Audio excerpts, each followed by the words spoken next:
looks familiar. Okay, great. Welcome, everybody. It's wonderful to see so many folks turn out this evening. We will call to order the City of North Bend, Washington Council meeting for November 16th, 2021 via virtual meeting. Would the clerk please confirm the roll? All council members are present, Your Honor. Thank you very much. First item tonight is the consent agenda. We have 6 items on that. Can I get a motion? So moved. And a second. Second. I have a motion by member Godhelp, second by Mr. Elwood. All in favor, say aye. Aye. Any opposed? Motion carries. It is unanimous. Thank you very much for that. And now next on our item is citizen comments. If you are with us tonight and do not have comment on a item on the agenda, later in the agenda, this is your time to speak to council. You'll have up to 3 minutes. Start please with your full name and address for the record, and we will call upon you in order. Again, this time is for non-agenda items.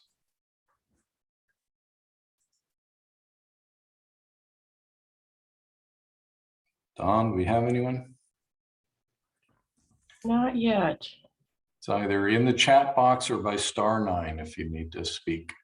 Okay, Miles Austin, please unmute yourself and you have 3 minutes.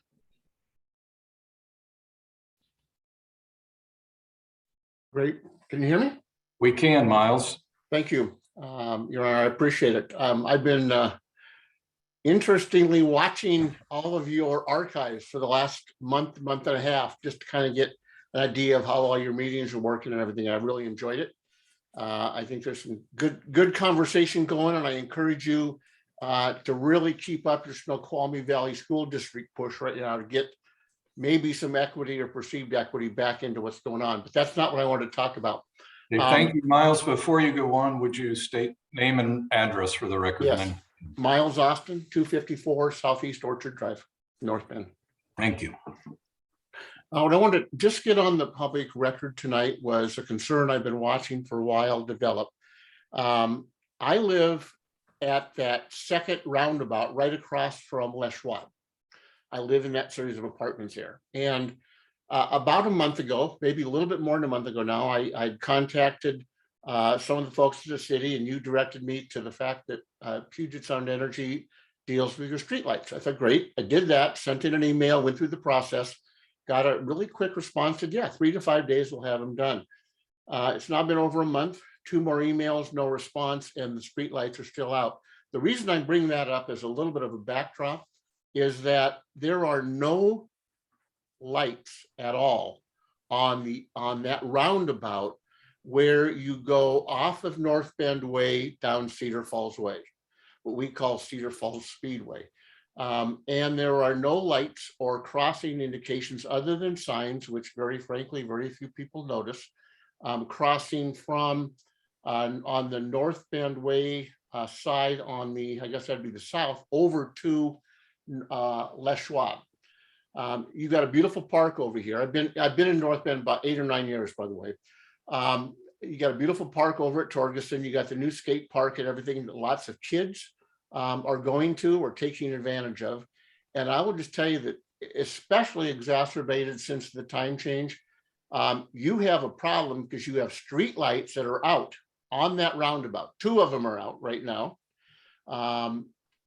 There are no flashing lights. I do not understand why. I personally cross those crosswalks 16 or more times every day, walking my dogs, going to the store, etc. And I'm telling you, people are not paying attention, but that's not the concern. There are no lights. There's no flashing lights like there are in most other streets in North Bend that have crosswalks in a busy road like that. The biggest challenge comes when people are coming down Cedar Falls, very honestly. I know what the speed limit is, and I'm just going to say they're going a lot faster than 25. And when they come from North Bend around to go down the direction of Cedar Falls, once they see there's no traffic in that. And I need you to wrap up, Miles. Okay, once they see it, I'm just saying, I just want to get on public record, gang, that there's going to be a problem there. And unfortunately, a bad problem if we don't get some lights to get people to pay attention to a crosswalk. Thank you. Thank you very much. Our Public Works Director's on the call, and so he's heard those comments and we'll be looking into that. I appreciate you giving us the heads up. Thank you. Don, do we have anyone else? We do not. Okay. And with that, we'll close citizens' comments for the time being until we get to specific items. And next on our agenda, number 7, a presentation, recognition of King County Council member Kathy Lambert. Kathy, so glad that you're with us tonight. Thank you for being here. Don, we have something we'd like to show on screen. Not a lot, but intended to signify to you, Kathy, our appreciation for all of your service. I formally, Council Member Lambert, I know you and have known you for years as Kathy, so it's always hard for me to be formal, of course, but I personally want to thank you for your help and guidance to me as I took office in 2020. We all know, or should, your 20 years of devoted service to North Bend and the Snoqualmie Valley, and I'm sure others will speak to that in their memories and comments. For me, I wanted to acknowledge your personal help these past 2 years to always pick up the phone, talk through issues with me, like how to navigate the King County process, help for understanding flooding issues, special grant funding when we were short on some social service funds, boosts for roadway projects, just a variety of different things that you helped us with. Perhaps my most precious issue, and hopefully not an embarrassment to you, but at the height of the COVID pandemic start, you driving out to City Hall to deliver masks for our citizens in your personal truck, and a truck full of boxes, and you climbing into the interior to the back to push these boxes out so we could get those to city halls and get them distributed around the city. That's just an image of hands-on dedication that all of our citizens should be aware of how much committed you are to the work that you've done. I know your commitment and your energy is not done. And so I look forward to working with you in some capacity in the future. At this time, I'm going to first invite other council members to say a few words, and then Kathy, I want to give you a few minutes also just to share your thoughts and ideas. Don, if you would take down the image so I can see the full screen. Alan, I see your hand up. I couldn't see if anyone else was yet, please. I'd like to just thank Kathy has been nothing but support to us in North Bend. Every time there's been an issue, she's there helping us out. Anytime that she had extra funds and we had a crisis or something we had to do, it was Kathy who was there. And on top of that, she's been a great friend to Eastside Fire and Rescue. And I don't know how we're going to manage going forward, because she has been just a godsend to this city and the support she's given to this community. And I can't tell you enough how much we appreciate you and your personal experience, and always have a smiling face. There's never a time, if I'm in a bad mood, run into you, I always end up walking out smiling, because you're always there with good comments and everything's positive, and you're always looking for the best way to help everybody. And I do appreciate it. And I want to thank you for that. I mean, you spend a lot of time. I don't know how you do it. I don't know whether you're the Energized Bunny or whatever, but you have more energy than I know of anybody. And you have sacrificed so much for this community and the communities you serve. And I truly want to thank you for that.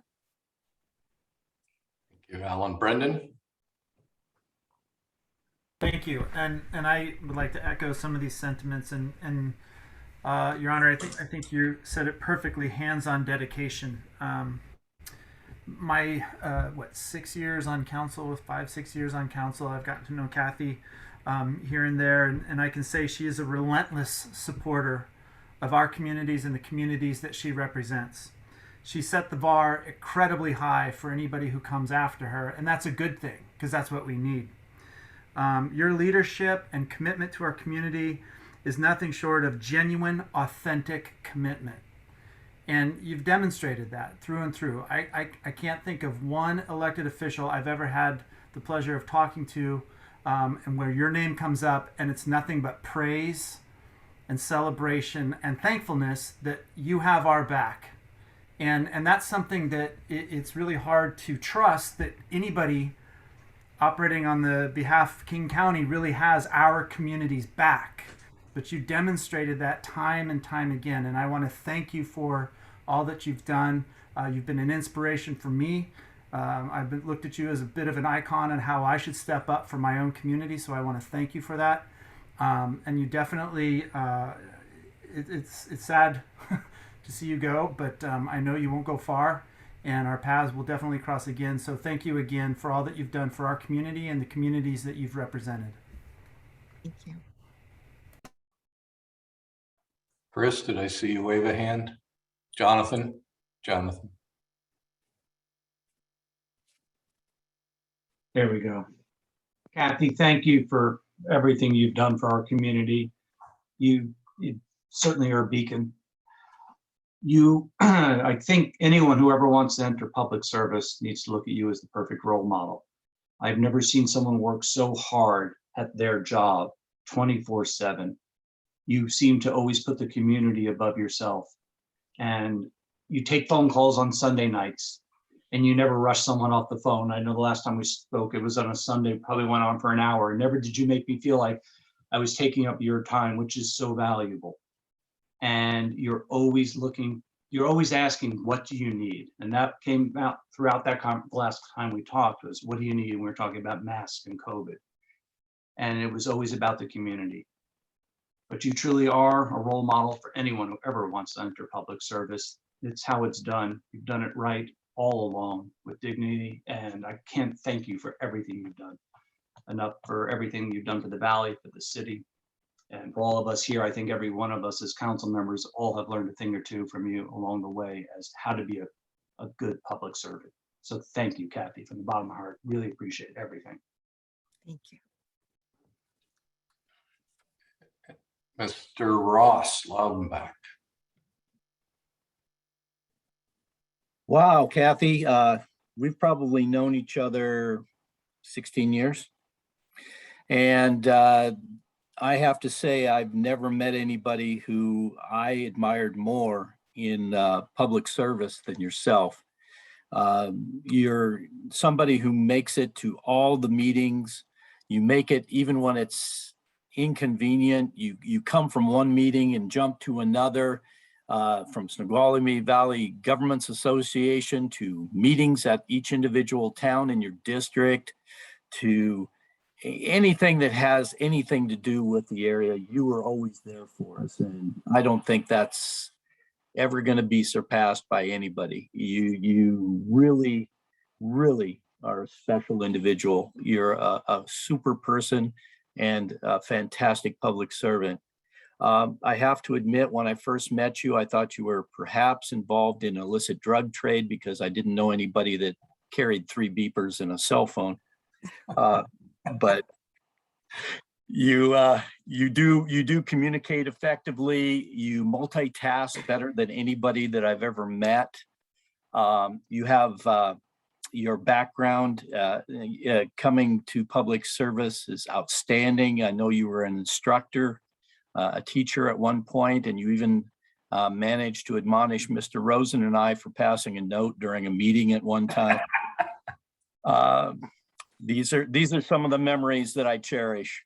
We're going to miss you, but I have a feeling that you're just transitioning into something new and perhaps even better. And I just want to let you know that from my own personal perspective, anything I can do to support those efforts as you move along, I'm here for you and always available. And I think in closing, just to say, to have the patience of Job to speak to Mr. Rosen for an hour on a Sunday, that's more than I have in the last 10 years serving with him. So I think that's that's an amazing feat. And we love you, Kathy, and we're gonna look forward to the next phase. Take care. Great. Any other council? Chris? Hi, Kathy. Hi, How are you? I'm good. Good. Kathy, I'm gonna not go through all the same song and dance that these guys did about how fantastic of a public servant you are and everything about that. I remember the first time I met you, I was fairly new in the council. I'm guessing you probably weren't too far along yourself. But I remember we were at a flood meeting and I was questioning some things and you're like, you keep it up. You're on the right track. Don't just take this. And you've always been a good guide and a fantastic council person. But I think the thing that I appreciate the most is you're kind-spirited, you're compassionate, you listen, you're always smiling, you're not afraid to give your opinion, you listen to other people's opinions. And I think that's gonna be what we miss the most is the person that you are and how you treat everybody that you come across. I know that you don't always agree with some of the opinions people share, but that doesn't get displayed. And I think that we're going to miss you tremendously in King County, and I know that we'll miss you tremendously in North Bend. And I appreciate not only everything that you've done, but the way you've treated all of us and all the people that are in your district. So thank you very much. Thank you. Mary, I believe I saw your hand. Hi, Kathy, thank you for joining us tonight. And, you know, I won't be long, I'll be slightly brief, but I want to echo all the gentlemen before me, what they had to say. I think your efforts have been your dedication, I should say, and efforts have been something I aspire to myself. The first time I met you, I was wielding a camera and that camera was facing you during a parade, a local parade. And that image of you, I have that forever, right? And it continued for over the next 15 years. So my efforts to get to know you came from another angle, if you will, literally an angle. And then as I got to know you as a constituent calling for maybe a question or two, and you not only answered the phone, you came out. And that showed a level of dedication and service that was inspiring and just what you want to see in the best of all worlds in local government. But it's not often the case, I think. And then as a council member, you and I showed up at events together. So it was like turning the tables. But what I take away from all this is that you have been a regal woman who stands tall, smiles often, is always there for us in this community and listens. And no matter what the decisions are that go a different direction out there, we often debate about things that don't go, the way we want it necessarily. You hold your head up high. So I wish you the best in the future and always. I know you'll do great things ahead. Thank you. Thank you. Thank you. I missed anyone. Heather. Kathy, as a new council member, I never got to know you, but listening to the praise of all my fellow council members, I can see that your shoes are going to be hard to fill and you have 20 years of experience jumping through the hoops. And so we'll definitely be feeling that loss when you're gone. And so I just want to say thank you for your service. And I love great female role models and you're one of them. So thank you. Thank you. Dave, anything for the administration? When I first came here, one of the first events I went to was a debate that Kathy had with an opponent. And I didn't know anything about her until I went to the debate. And I thought, who is this person that understands these issues so well, is so articulate, and comes back with the kinds of answers and positions that I really think are great and I respect. And I could tell right away that you were tracking with the issues. You had the pulse of the community, and you stood up for the community, and you represented this whole area in the Snoqualmie Valley with great intelligence and understanding. And I was totally impressed.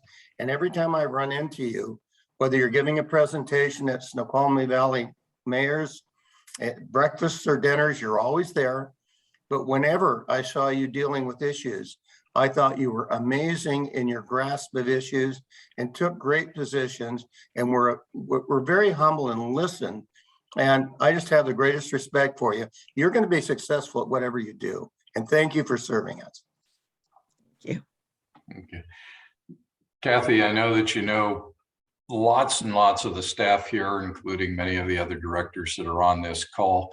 This could go on, you know, for a long, long time. And I think we've collectively, you know, the way we feel about you. And I want to give you a few minutes then to share what you'd like to. Well, first of all, I'd like to thank you, all of you, for the nice compliments and comments. It has always been a joy. Other than one time when Ross was wearing shorts and we were all commenting on his knees. But other than that, we've always had a great time being together. The relationships, the sense of humor, no matter what the topic was, we would talk about it, we would brainstorm, and because we had such strong relationships, we were able to really listen to each other. And I think that's the beauty of government, is to really want to know what other people are thinking and what they're needing. I always looked at my cities like my children. I love each and every one of them, and each and every one of them is different. And so I tried to make sure that I knew what my city council members and mayors and community wanted, and then worked to make sure that they could get to what they wanted. And it was fun because it wasn't always the same from city to city. And it was a challenge. And as Ross and others know, I'm kind of a nerd. I like to read. And so that's what Dave and I were talking about on several occasions. And so having ideas not inside the box, but outside the box, and looking at what other people are doing around the world that are successful at solving these problems. So it's been an honor. I, yes, have learned many things over the last 20 years, and I hope to put that to good use. Not sure exactly where at this moment, but my husband is saying, after that idea that I've worked 12 to 18 hours a day, 6 days a week for 18 months, that his first request is I clean the house. So that will be the first thing that I do. And then I will look to see what I want to do next with my life when I get to be a little bit older. So it's been a pleasure. You're a fantastic community.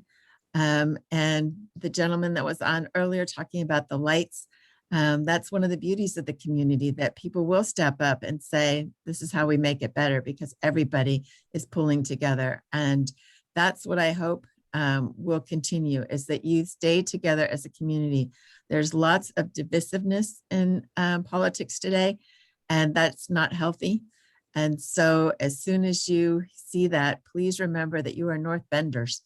And in North Bend, we take care of one another, we reach out to one another, we embrace each other, and that's how we will stay a strong community.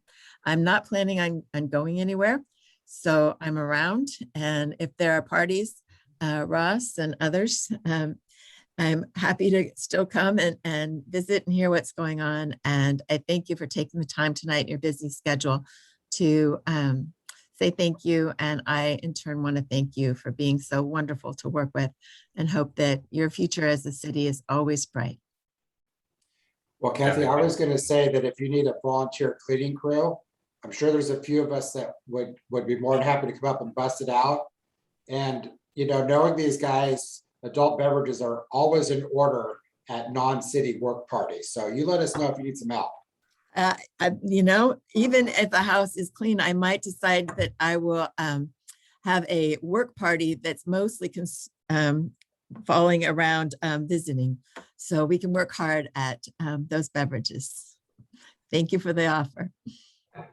Good idea. Kathy, thank you so much. Thank you.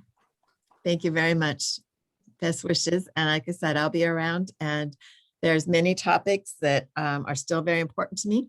And so I'll be keeping an eye on those topics and putting a bug in your ear when I think that there's things that that we can do to protect North Bend and enhance what it is that you're doing and making this area extra special and keeping it that way. Thank you. We've still got your number. I hope you do. And I'm down to one phone now, not three. So you don't have to worry about me selling drugs. I'm only on to one. Thank you. Thank you for being with us tonight. Appreciate it. Thank you. Council, I'd like to just end the meeting right there, but we do have a few other things on tonight. Next up on our agenda is commission and committee reports. Let us start with Community and Economic Development. Ms. Miller. Thank you, Mr. Mayor. CED met today on November 16th at 3 p.m. We met virtually via Teams, and all, let's see, Brendan and Jonathan were there as well. So that was great. And we had on our agenda 6 items. We began with, let's see, what did we do? River Run DA assignment. We discussed that. Single family replacement in DZ zone. We discussed that as well.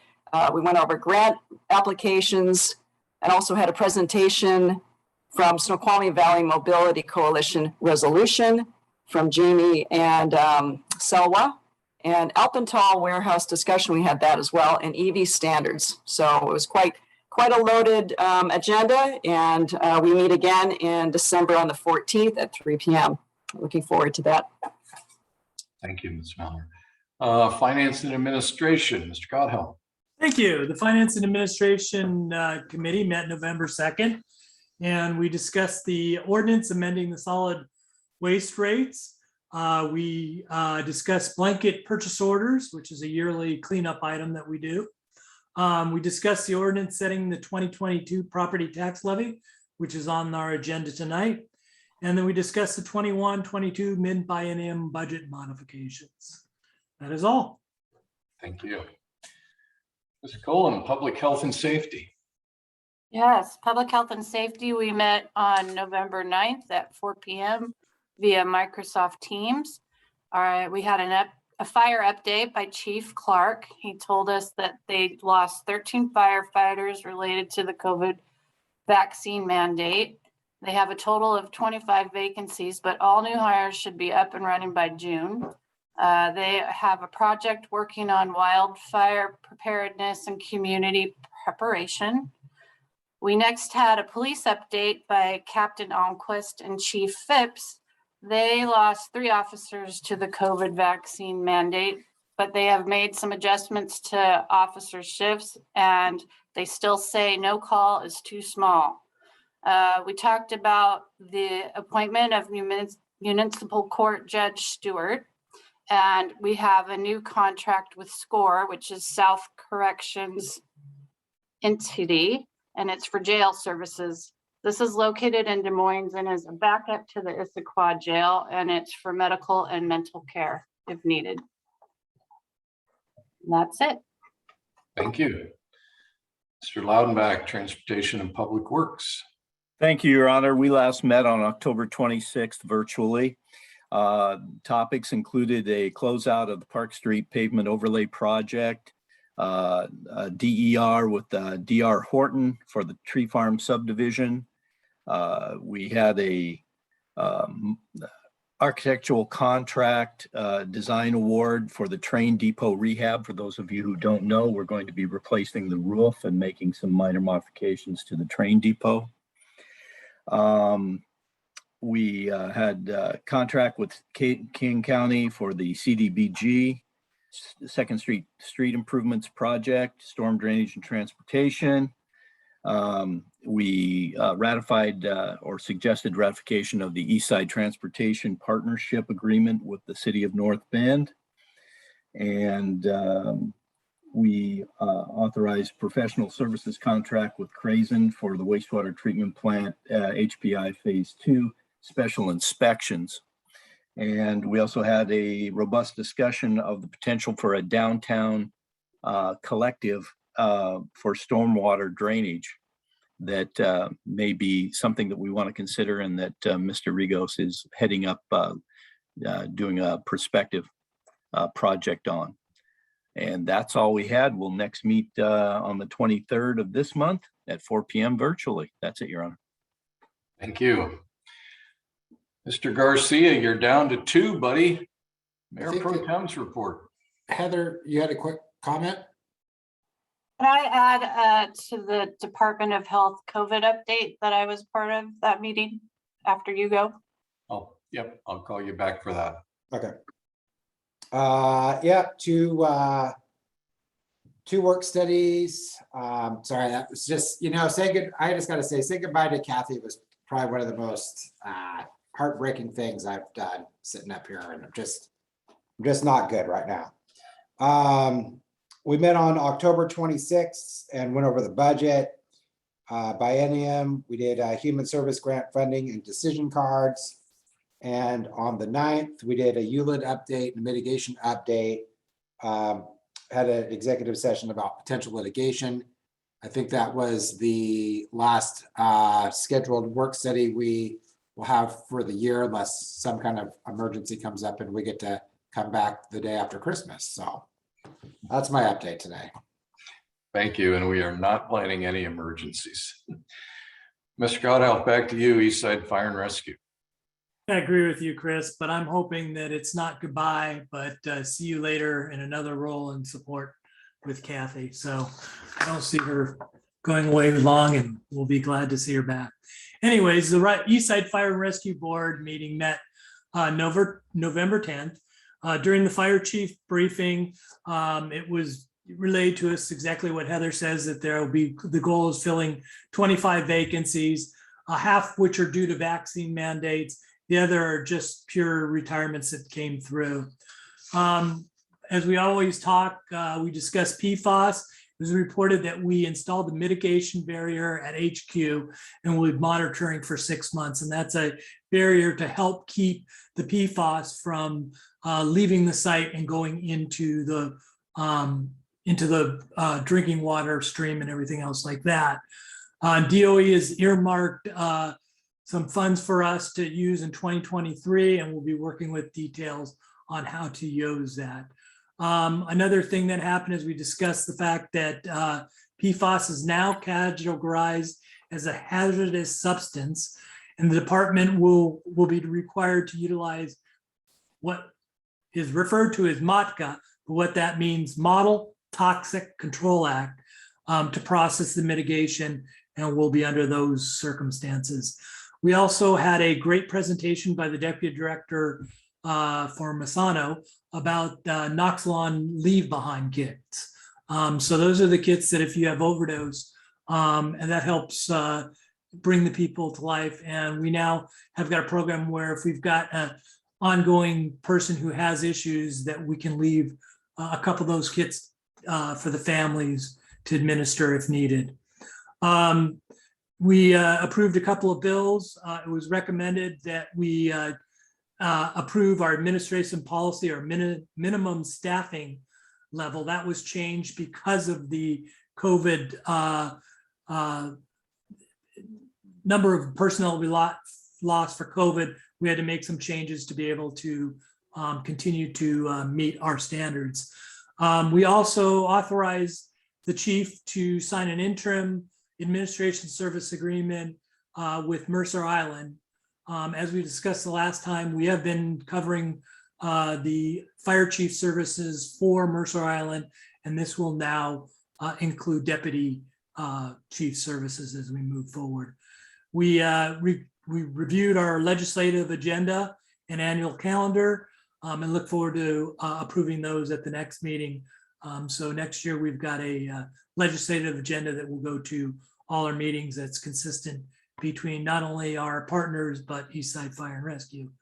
I also announced that we have a new Zone 1 coordinator, Nathan Bradshaw, and wanted everybody to be aware of that new coordinator.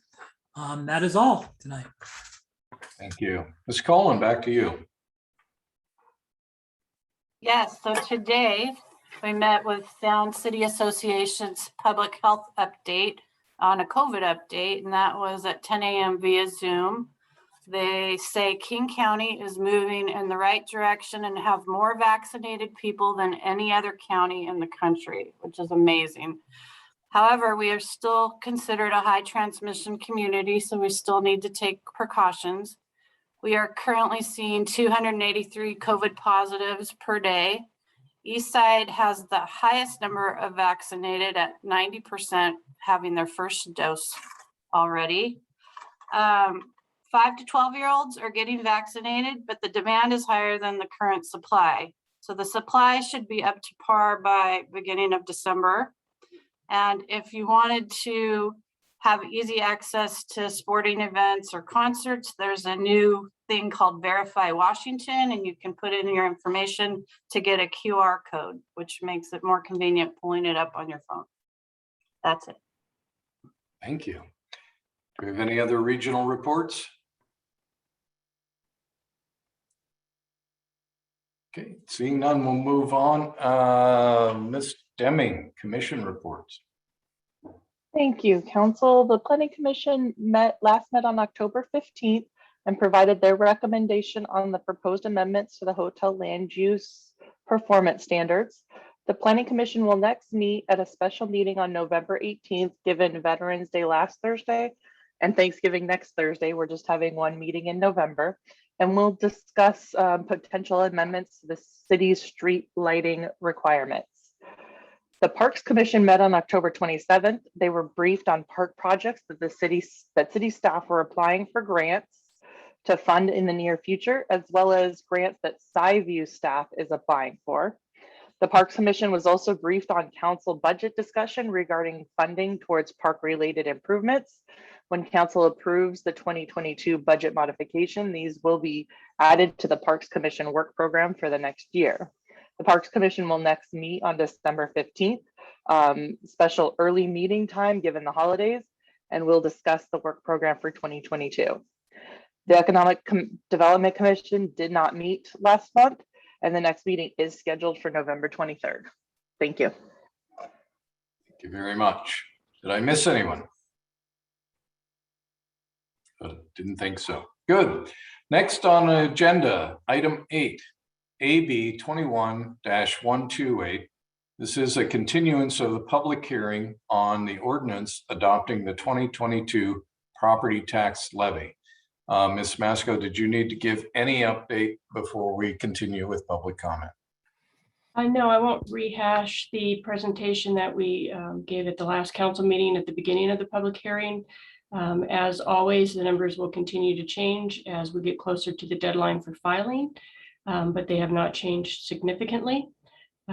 So I think that probably covers it pretty well, and be happy to answer any questions when we get to the appropriate time.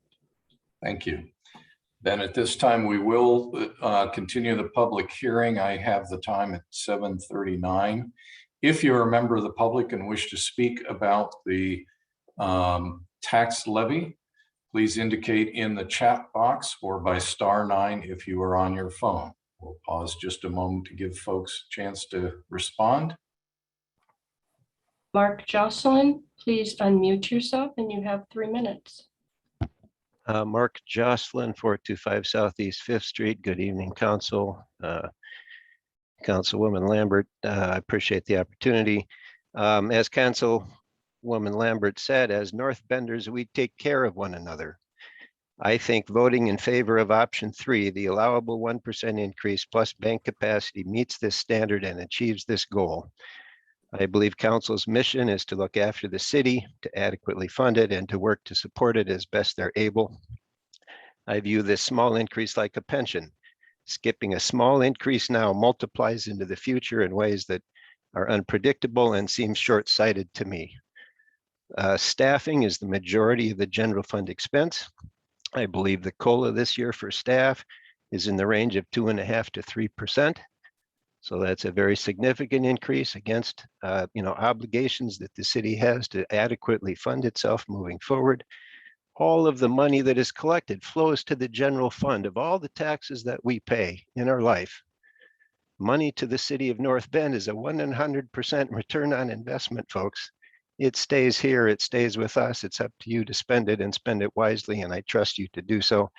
If the council does not avail itself of this small increase when the outlook is positive, as it seems to be in this time, and does not avail itself of a small increase when times are tough, as they were last year, then when is the time to avail yourselves of this available small increase in funding to adequately fund our lovely city that we share together? I think now is the time. Thanks. Thank you so much. Thank you. Anyone else? I'm not seeing anybody else. All right. The moment I'll call upon council member to introduce motion so we can begin deliberations. But let us now close the public hearing. I have the time at 7:41. I want to let the public know in particular that the administration is recommending that council adopt option 3, the 1% lift and the bank capacity, to help ensure the city's long-term fiscal stability. The effective rate would be essentially the same as it was in 2020. There are a few reasons why I'm recommending this option. Inflation does continue to erode our buying power, the same as it does for everyone else. I was recently reading gas prices are up 45% year over year. That has an impact on our old, less efficient fleet of working vehicles. COLA was just mentioned. It's above that 1% level, 2 to 3%. That's to keep our great staff, a highly competitive market going. And we have rapidly rising construction material costs that impact all of the projects that we do as well: roads, trails, sidewalks, you name it. Our responsibilities as a community have grown, and with it growing higher expectations from our citizens in the level of service that they expect. Our residents see the value in the services and the improvements we provide, as I feel is evidenced by the 70+% passage recently of the transportation benefit renewal of local sales tax. The other options all result in a slight reduction to the current tax. Adopting option 3 results in only, for instance, a $26 per year over the base for the average homeowner, just $15 for the homeowner in the lower range of North Bend home values. It's a very small number. However, that small amount per homeowner is estimated to yield a little over $50,000 in revenue that we can put to work for the city.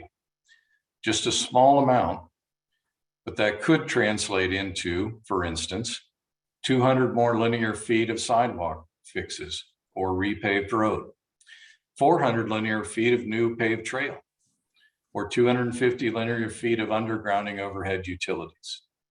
While the numbers aren't huge, it does add up and it is cumulative. Thank you. Mr. Godhelf, I believe as Chair of Finance and Administration, this motion will go to you. Yes, thank you. Motion to approve AB 21-128, an ordinance adopting regular property tax set forth in option 1 as a first and final reading. Thank you. Is there a second? See Jonathan, the hand. So motion by Mr. Godhelf, second by Mr. Rosen. Mr. Godhelf, would you like to speak to the motion? Yeah, it's always been my view that adding more property tax to our citizens is not the place to get our taxes. We just did get approval over 70% for a tax on sales tax. We do have a large amount of usable fund that we can still use. And we're always sitting here worried about affordable housing. And I just find it as this is not the place to add. I know we only get a piece of it. I know it's a small piece, but somebody's got to put a marker in the sand that says enough financing over the property taxes. People who currently have houses right now can't afford the property taxes of a lot of them because of the increase. And I know it's very small from our side, but it's the only thing we can do as a council to try to keep prices down in households and truly, move towards where we want to find affordable housing. And this is not the place for us to be taxing. That's my opinion. Thank you. Mr. Rosen, you were the second. Sure. I'll start by, I'd like to thank the voters in North Bend for the TBD revenue that they just passed. That is going to be of immense help to us to allow us to accomplish a lot of large projects. That's the real taxes. That's the real money. That's the stuff that lets us do the big projects long-term. I think Alan alluded to it, and I agree. The property tax, this is small change. Unfortunately, it's not going to give us a large sum of money that allows us to do the large projects like the TBD. And it is somewhat symbolic, and I understand that. But I do think that this is one of the few areas where we as a council can speak to the ever-increasing costs of housing and things like that in King County. As I said, it's small, I understand that. But it is certainly something I feel that we can address without impacting services in the city. Sometimes it's okay to leave a little money on the table.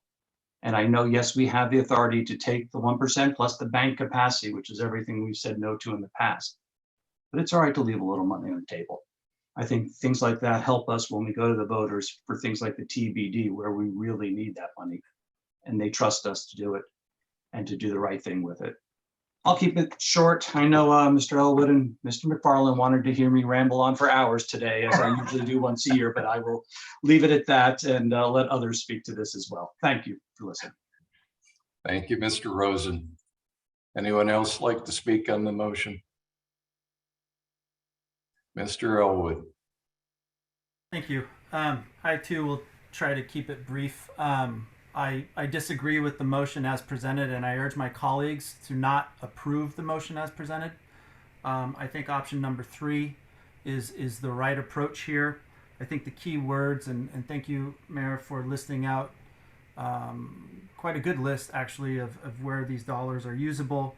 But I think that the key phrase here is level of service is 1. Number 2, because that is the name of the game. And number 2 is the cumulative impact of these revenues. As we've seen throughout different measures and bond measures, Sideview Parks, for example, anytime something comes up with respect to improving our community, our voters, vast majority, support it. So it's time and time again. I think, again, like I said, this going with the cumulative effect, level of service, making sure that we stay ahead of this idea of deferring maintenance mindset and focusing on community improvements, staffing, sidewalks, just to name a few. There's a lot of assets and improvements that can be made to our community with the employment of cumulative revenue sources. So I encourage my colleagues to not support the motion that is presented. I hope it fails so that I could then counter motion. I'm not sure the point of order on that, but thank you. Mr. Lodbeck. I'd like to make an amendment. Yes. Amendment to the motion and to put option number 3 on the table for Mr. Elwood's sake. And let's see, let me make sure on our, this is an amendment to the motion. So I believe we need a second here. Mr. Kenyon, correct? That'd be a second by Mr. Elwood. Okay, so we'll continue discussion. The discussion would now be around option 3. We will first vote on the amendment, and then we would move to the primary motion. Are we taking any clarifying questions, Your Honor? Absolutely. Ms. Maska, what happens to bank capacity if you don't take it? Oh, my favorite topic. It's actually a little bit more complicated, as Councilmember Colin will attest to, as she came in and visited with me today on that. But typically, it would remain the difference that you could have taken last year versus what you did take would be your delta would be your bank capacity. There's a few other variables that go into that equation. And one of the things that impacts our city is as the assessed valuation increases, more so than your new construction percentage increases, typically your bank capacity decreases. So if you were to not take the 1% this year, that $32,000+ that is sitting there in bank capacity, just based on the difference between what your highest levy could have been going into 2022 versus what you would be adopting, that will actually only generate approximately 26 to 27,000. So again, so it will erode from year to year typically. Does that answer your question? Yes, thank you. Mr. Lomback, you still have the floor. Did you have anything else? No, Your Honor, if others would like to discuss my amendment, I'd be happy to entertain any question or discussion on that point. I think it's fairly straightforward. Most of us have been through this process before. You know, it's one of those things that nobody likes to raise taxes, but we're not talking about an amount of money in this instance. While all money is certainly important, I think that being able to address the bank capacity without allowing it to continue to erode, because if anybody thinks that house valuations are going to decline significantly, I would not agree with that synopsis. Thank you. Anyone else on that want to speak to the motion? The amended, offered amendment? My questions were answered, Mr. Mayor. Thank you. Sorry, Ms. Miller, I missed that. I was just speaking into that my questions tonight were answered already, so I'm good. Thank you. Mr. Garcia. I think I kind of feel like I'm the guy that kind of goes back and forth on this thing. Some years I vote for it, some years I don't. I think this year I'm going to not support. Well, I'm never a big fan of taking the banked capacity to begin with. That's kind of going back on council. I'm sure, based on what I've heard tonight, I would imagine that the bank capacity will be taken next year. So I think that's okay. I think there is a little bit more of a cumulative effect right now that we're looking at. And yes, if we pass this at bank capacity to the average homeowner, that would be $26 a year. Was that what it was, or a month? Per year. Per year. But we also know that the assessed value isn't going to stay the same. It's going to go up. So that $26 might be $30, which doesn't sound like a lot, but you're also going to raise your sewer rates. You're going to raise your water rates.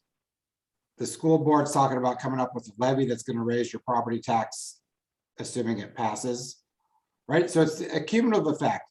The other thing that we're looking at is, at least recent history, a very high rate of inflation. So really what we're looking at is this is going to be a burden to some members of our community, right? It does affect the livability. And I think this year is probably not a year to take it. If you want to build up your base for your general fund, right? Create living wage jobs that sell stuff that creates a tax base. I agree that the property tax has to keep up because, you know, the residents have a certain responsibility in sharing in the cost of keeping up these things, but they're paying. So I would urge to not take the banked capacity, to let it ride a year as we go into this inflationary period where the values of our houses are going to go up, right? They keep going up by tens of thousands of dollars every year. Just give them a break this year. Thank you. Ms. Cullen, did I see your hand? You did. Thank you, Mayor. I'm wondering, is this one of those things, if we do option one, we're just kicking the can down the road further? And if we pick option three, we're staying more up to date? And I hate the idea of raising taxes, but if it's as low as you say, I don't know. As usual, I'm conflicted. Thank you. I think we've heard from everyone, excuse me. If are there any final thoughts? I'll start voting. All right, so again, first we'll vote on the amendment. The amendment to the motion was to substitute option 3 for option 1. Option 3 is to accept the 1% levy lift and the bank capacity. I think better for something like this, where I know we've got division, I'm going to ask for a roll call vote. So I'll just go down my list of council members as I wrote you down as you entered the meeting. So Mr. Godhelp. No. Mr. Rosen. No. Mr. Laudenbach. Aye. Ms. Miller. Yes. Mr. Garcia. No. Mr. Elwood. Yes. And Ms. Cullen. Yes. Yes. I have it at 4-3 and the motion to amend passes. Is there any final thoughts before we move to the main motion? Seeing none. The motion before you then is to approve AB 21-128, an ordinance adopting the 2022 regular property tax levy as set forth in option 3 as a first and final reading. Again, we'll go through the list. Mr. Godhelp. No. Mr. Laudenbach. Aye. Ms. Miller. Yes. Mr. Garcia. No. Ms. Cullen. Yes. Mr. Rosen. No. And Mr. Elwood. Aye. Yes. Again, I get the exact same count, 4-3. The motion carries and is passed. Council, thank you for that. Never fun when we've got divided votes, but that's what our system allows for. So appreciate your help with that. With that, we are on to our next item. Your Honor. I'm sorry, yes? Yes, I would like to recuse myself from this since I might have a financial interest working for a competitor. So I will be asked to be taken out of the meeting until you finish this, and I would be brought back for the next agenda item.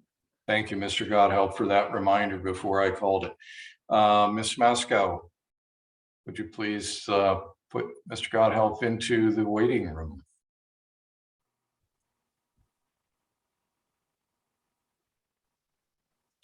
Make sure I got the right person there. Yeah, I saw my screen change. I don't see him any longer. Okay, great. I could go.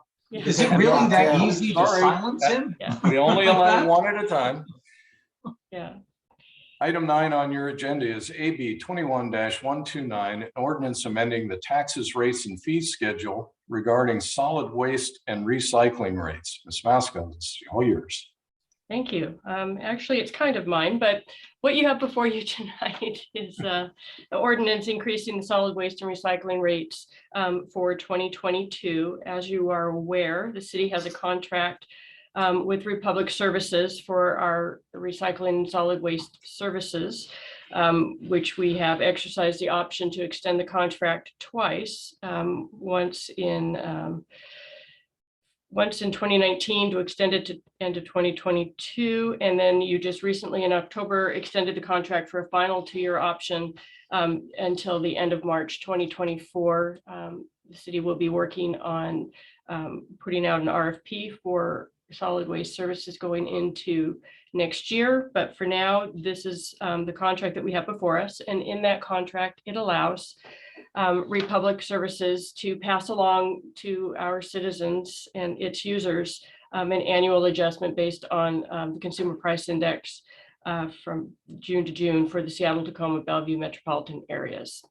So the other thing that is going along with that this year is every several years, King County also increases its tipping fees or the cost to use the dump. And those were being raised on January 1st, 2022 from $140.82 per ton to $154.02 per ton. So both of those cumulatively increased the rates a little bit higher than CPI would normally. And so these are both passed through, one from King County to Republic, that's then embedded into our rates that are passed along to us, that are passed along to our consumers. And the way that our ordinances are set up, the city council does have to approve this, even though they statutorily, through the contract, have got the right to assess these increases. So with that, I would be happy to try to answer any questions. Okay, before we move to public comment, do we need any clarifications? Remember, this is not discussion, just clarification. Mr. Garcia. So Don, I want to clarify this. So we just raised everybody's property taxes. And in the very next motion, we're going to raise their garbage also. That is correct. Okay, that was my clarifying question. Thank you. Thank you.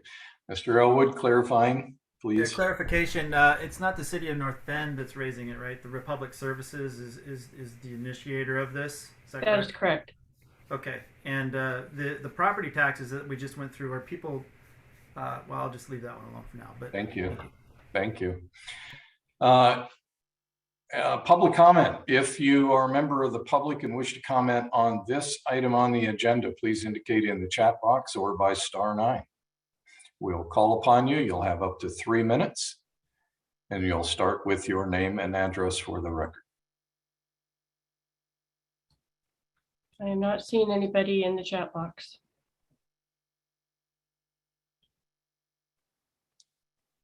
Okay, seeing none, we will move on. What committee did this come through, please? Finance and Admin. Thank you. Mr. Godhelf, back to you, sir. Oh, Mr. you Godhelf can't is do not that. here. Mr. Rosen. I'm reading, I got this on my phone, so hold on. I'm gonna take, nah, I'm not gonna be able to pull up the Would you ordinance like- on my phone. Would you like to pass it on to another council member? Sure, because I don't have the language in front of me. Okay, I'll help you. Oh, wait. There you go. I was gonna say I have it. Brendan, that would be you. Yes. Just me? Okay. Motion to approve AB 21129, an ordinance increasing the solid waste and recycling rates and amending the taxes, rates, and fee schedules as a first and final reading. second by Mr. Rosen. Mr. Elwood motion, second by Mr. Rosen. Mr. Elwood, anything more we need to add to the motion? Not from me, Your Honor. Thank you. Thank you, Mr. Rosen. Anything from you? Nothing to add on this one. Anyone else? Mr. Laudenbach. I just want to say that this has been a hot topic at the Sound Cities Association, as everybody is pretty much subject to the same thing. There was a debate about whether they were going to raise the rates by 10% or 4.5%. And they decided to go with the boil the frog slowly. So you can count on additional changes next year and the year after. The fact of the matter is we have to be advocates through our elected representatives through the county that they are going to have to make sure that they work hard to try and keep these rates under control. The tipping fees and the associated costs with maintaining the current landfill situation are are only going to go up, and they're going to go up a lot because we're running out of room at the landfill, the main depository for our refuse. And they're talking about digging down, digging deeper, all sorts of modifications, and all of them have substantial dollar signs attached to them. So just to let you know, this is just the start, and we're going to be seeing more of this coming down the road.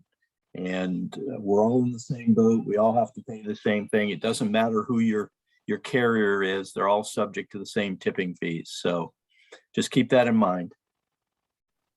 Thank you. Anyone? Mr. Garcia?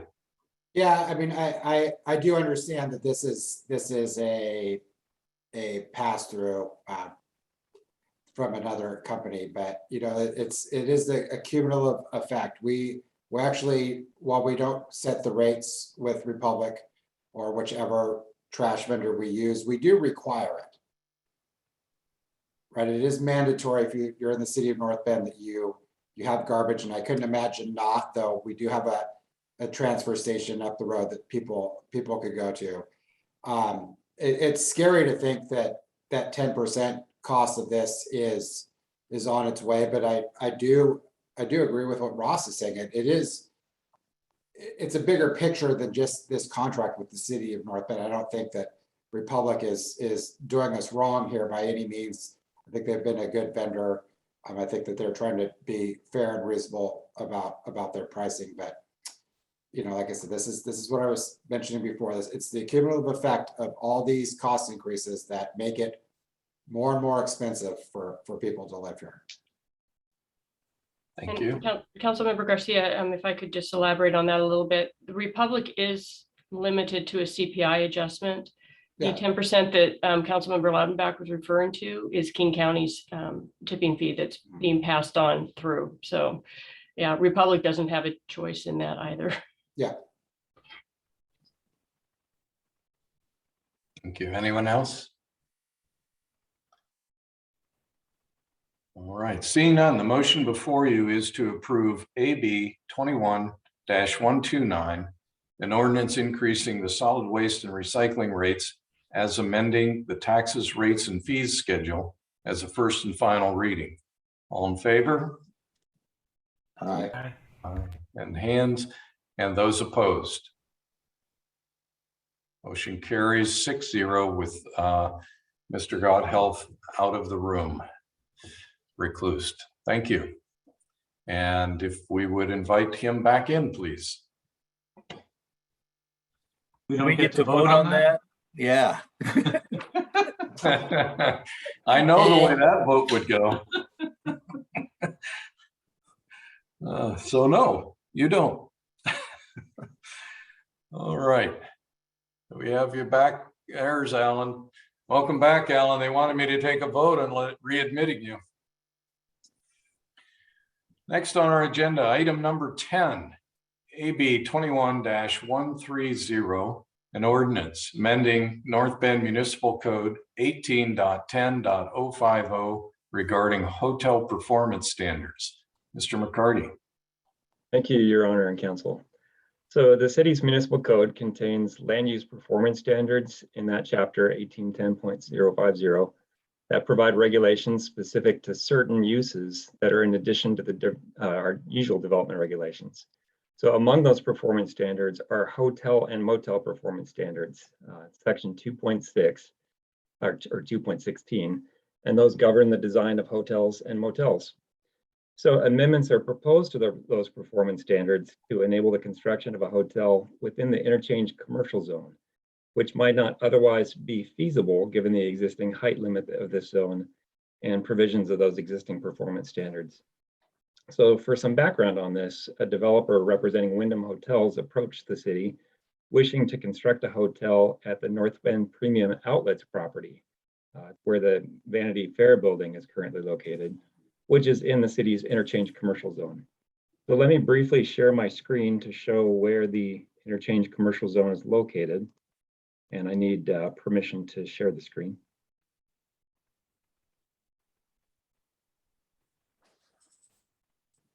All right, so here's our zoning map. Does everybody see this? We do. Interchange commercial zone is the purple here. So this is exit 31. The yellow properties are low density residential zones.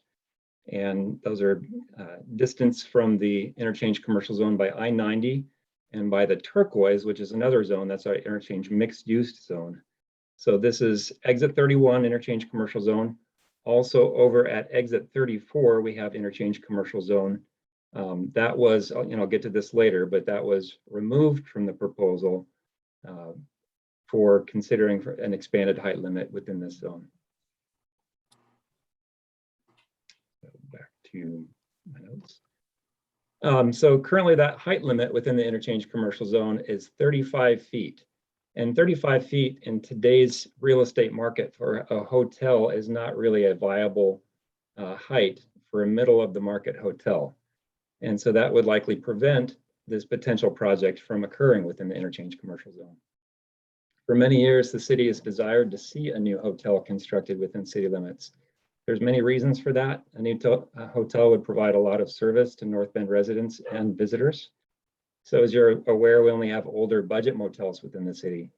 And a lot of potential guests therefore bypass North Bend to stay in other nearby cities.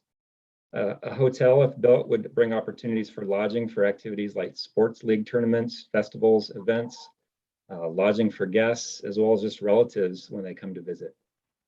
A hotel would also bring secondary benefits in terms of patronage to North Bend restaurants, local businesses, and it would help to invigorate the outlet mall.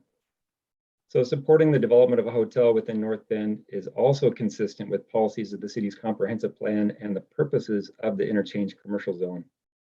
For example, policy 2.4 of the economic development element of our comp plan calls for promoting commercial development at I-90 exits 31 and 34, which provide services to local residents, attract visitors, and provide tourism-related services to recreational users. Likewise, the specific intent of the interchange commercial zone, as articulated in our zoning regulations, is to accommodate businesses that typically serve passerby travelers and tourists, while also supplying goods for Upper Valley residents typical of larger scale commercial developments. So a hotel is directly those things. And we certainly want to support a use that's consistent with the stated purpose of this zone and policies in our comprehensive plan. The interchange commercial zone further is not located to residential zones or existing residences. It's adjacent to I-90. It contains significant commercial development. And so therefore it's the most appropriate location for accommodating a hotel within the community. Therefore, to enable a hotel to occur in this zone, which may not otherwise occur, staff prepared draft amendments to our city's hotel and motel performance standards, which were presented initially to the council at a work study and then to the planning commission. So let me start by just describing the initial staff proposed amendments, just to cover the process as the amendments were moved through the planning commission and then onto the community and economic development committee for review.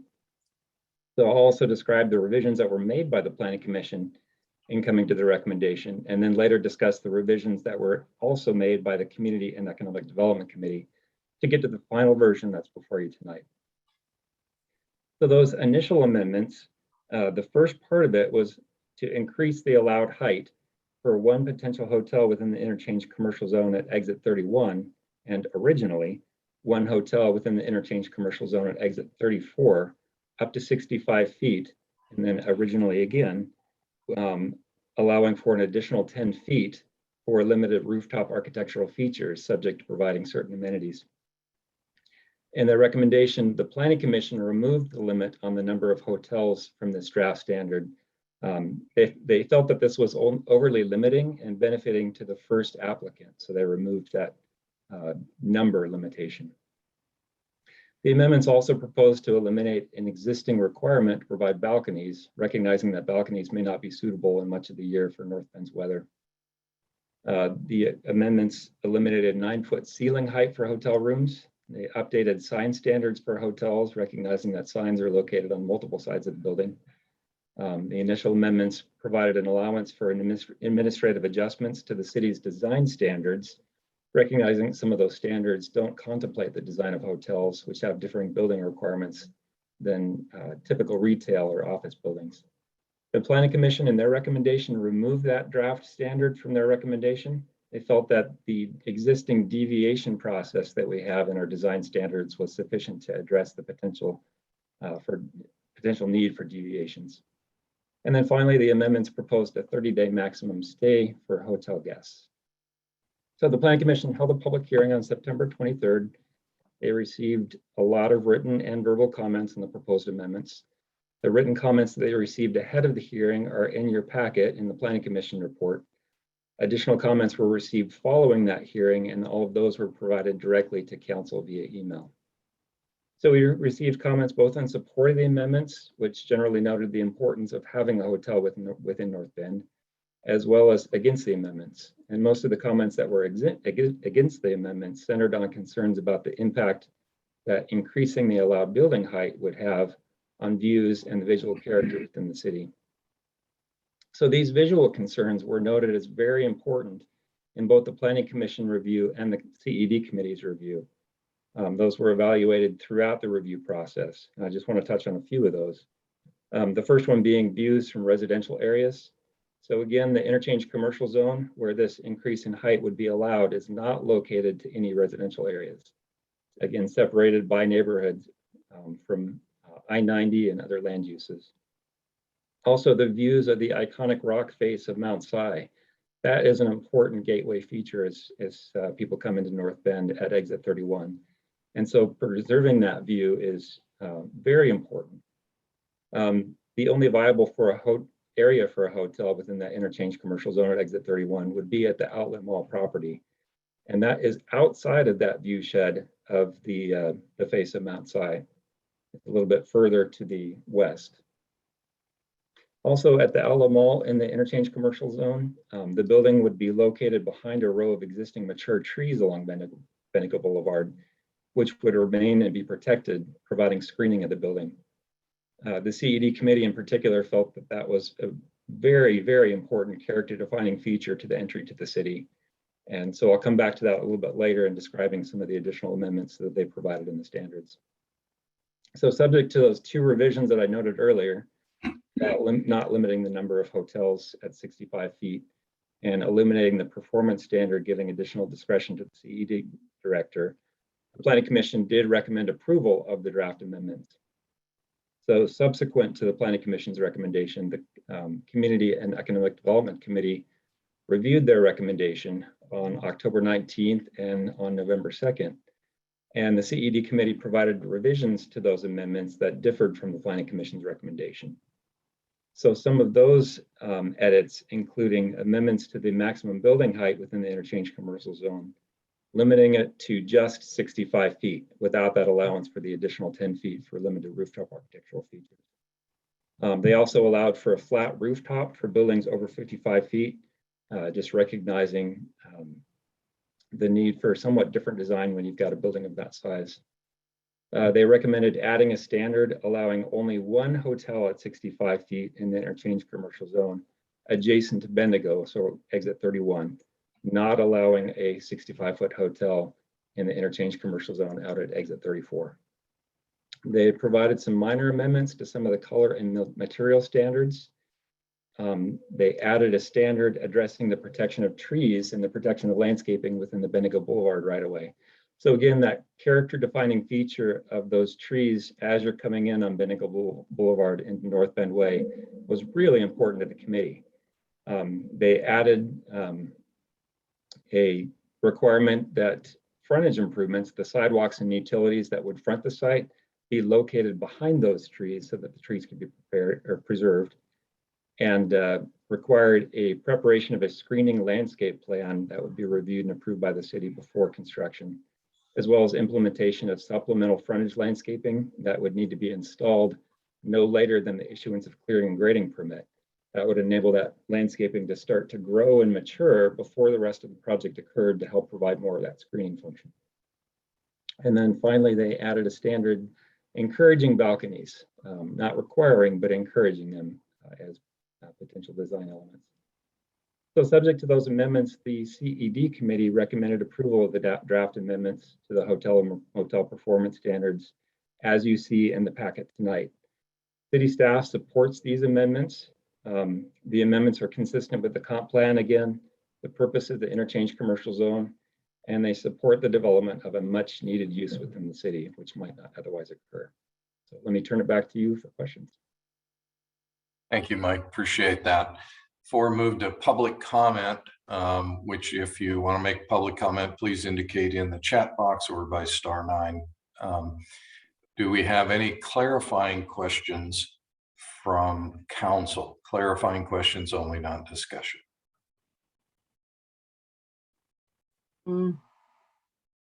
Mike? Go ahead, Mary. On number 6, encouraging balconies, I do recall saying something like balconies and options for balcony facade. I don't know if that's something that we can consider at this point, but.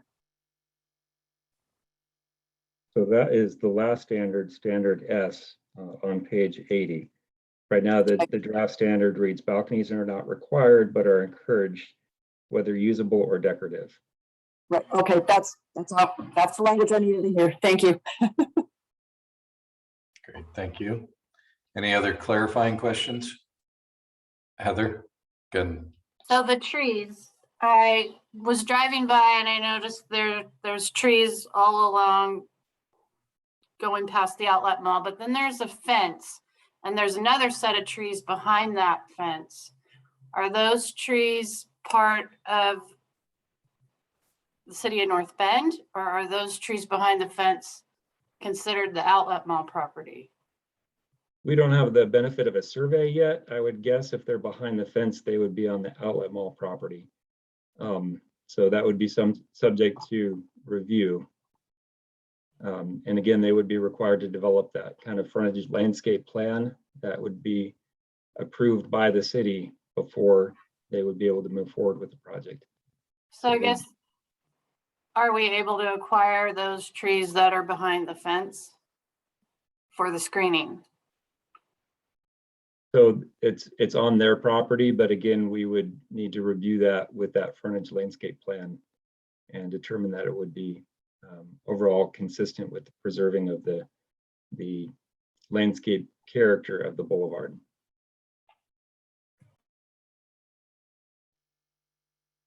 Okay, thank you. Mr. Garcia? Well, wouldn't the answer be yes, we could dictate that that's required?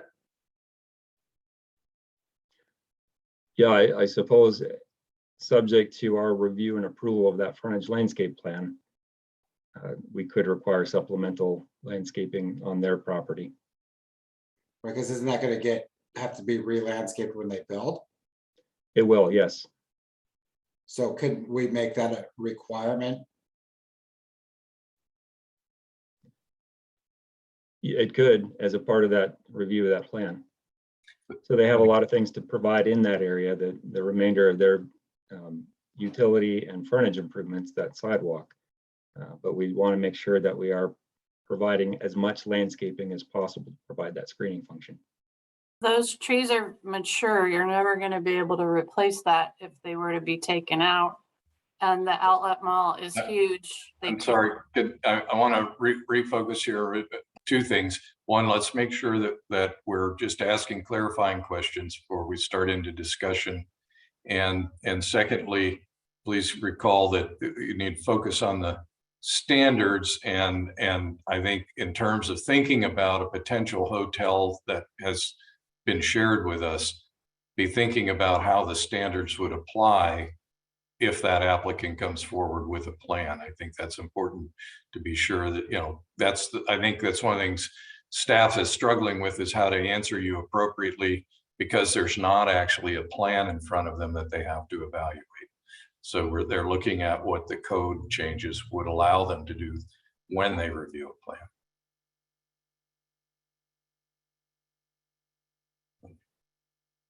All right, and I may have confused the issue. I hope I didn't. Any other clarifying questions?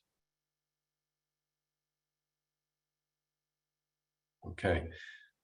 Seeing none, then we'll open up public comment for for this time. I'm going to ask the clerk, I know that you do this anyway, but usually I'm trying to track time as well, but my phone decided to do an update, so I don't have my timer. So you'll have to help me out. If you are a member of the public and wishes to speak on this item, please indicate in the chat box or by *9 and you'll be called upon. You'll have up to 3 minutes. Please do start with your name and address for the record. Don? Okay, Craig Glazier. Yeah, my name's Craig Glazier. I live at 12414 412th Avenue Southeast in North Bend, directly behind Safeway, about maybe a quarter mile to a half mile away from the proposed hotel. I'm in full support of a 5-story, 6-story, whatever is necessary to get us a decent hotel in this town. We have all these, wonderful things that we're trying to create, businesses, recreation. It's like having a stadium and we're holding events, but we have no seats for anybody. And there's a lot of, need for even family members to be able to, come and visit from other states. And I run into the situation where I'm like, well, you could stay at the Salish if you want to spend $500 a night, or you got to go to Issaquah. We got one on the Ridge now, but it's not North Bend, and a lot of people want to stay in North Bend. And in regards to the trees, when the outlet mall was built, those trees weren't there. And the outlet mall is not nearly as ugly as people think. And I think people forget that trees grow, because we used to drive into downtown North Bend and you couldn't barely see Mount Si because of the giant trees that were where Bartell's is now. And we cut some of those trees down, and everybody's like, oh, fantastic, we can see the mountain. Yes, because trees grow. I think there's some great landscaping opportunities. You guys just cut down a bunch of trees in downtown, which were overgrown. They were too big. And I think the businesses are they have much more visibility. I think they're going to thrive as part of that. So I'm in full support of it. And I've talked to a number of my tenants. I have, roughly 24 tenants who are small businesses in downtown North Bend. And at least half of them I know are in full support of a hotel. They want it. They need it for their business. They need it for their family, and they need it for the community. That's all I got to say. Thank you. Don? Beth Burrows, please unmute yourself and you have 3 minutes. Hello, my name is Beth Burrows. I live at 312 Northeast 6th Street in North Bend. And I've lived here for 32 years in North Bend, and I've seen a lot of evolution. I have been lucky to be the owner of the historic North Bend Theater in beautiful downtown North Bend, and I am fully in favor of the amendments necessary for the hotel project. I think it will do a lot of good for our downtown businesses, and it will bring us a deeper, a higher quality visitor who will stay and linger and do more than just the day trip people. And that's it. Thank you. Thank you. Joel Molander, please unmute yourself and you have 3 minutes. Yeah, thank you. Good evening. Joel Molander, 6903 Pinehurst Avenue Southeast, Snoqualmie. I'm the president of Puget Western. And over the last couple of years, we've been working in collaboration and partnership with the city to bring a training center for Puget Sound Energy to the west end of town, and the military department, the National Guard, to the east end of town. And I can't tell you how much we support, and our clientele support, the development of a hotel, as others have supported here on this call tonight. We are bringing jobs and employment and business visitors to the community, and they need a place to stay.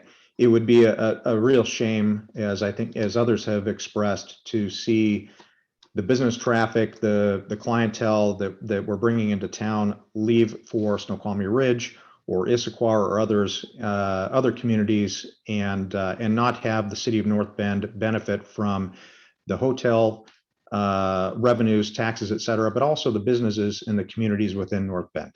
So I highly encourage the city council tonight to vote in approval of the changes needed to bring this type of infrastructure to the city.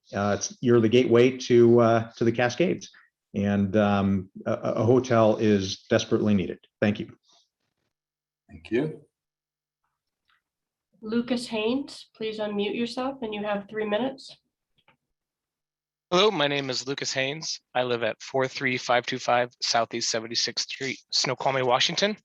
I own Volition Brewing in downtown, and I am here to advocate for passing of the updated amendment for the hotel. I can't express enough how I think a hotel would help the downtown area become even more vibrant as it grows. I have experienced this as patrons in my establishment who have requested for other places to stay around town, and we unfortunately have to send them either to Issaquah, Snoqualmie, or a local Airbnb.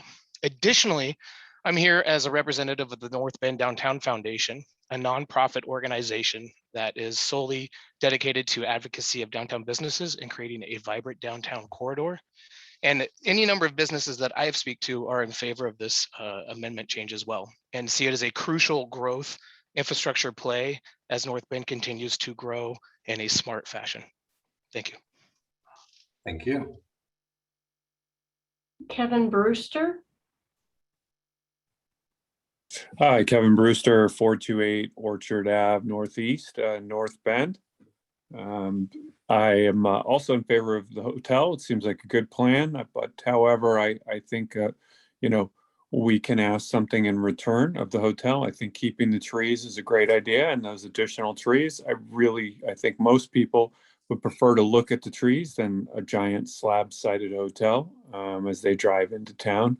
I also think that the height is a bit over the top. I work in the hospitality industry, and I analyze a lot of hotel data as part of my job, and I see plenty of hotels being successful at a lower height. I think many hotels will come here and fit within perhaps not a 35 feet, but perhaps 50. Certainly the rooftop bar is extraneous, and I think we should look at a lower height that keeps a much more moderate site profile. There are other views in town, such as Rattlesnake Ridge. I think looking at the hotel from anywhere in town is not attractive. I don't think residents really want to see a hotel when they look over in those directions. So I think keeping it a much lower profile and fitting into the site parameters would be great. I think it's okay to ask things of businesses and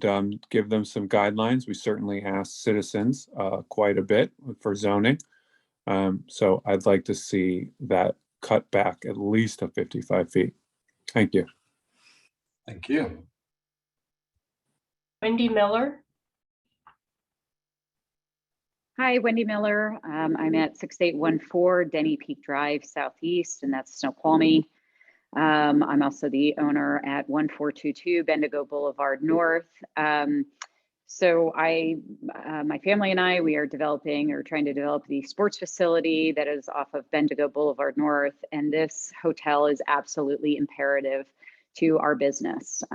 We are not only catering to all of the local needs for youth and adult sporting leagues and tournaments and groups, but we also have a business plan to accommodate several tournaments throughout the year that will bring families and organizations to the North Bend area to do exactly what I think North Bend is meant to do: come, spend money, visit, and then leave. And the only way that they can do that is to have a hotel to stay in.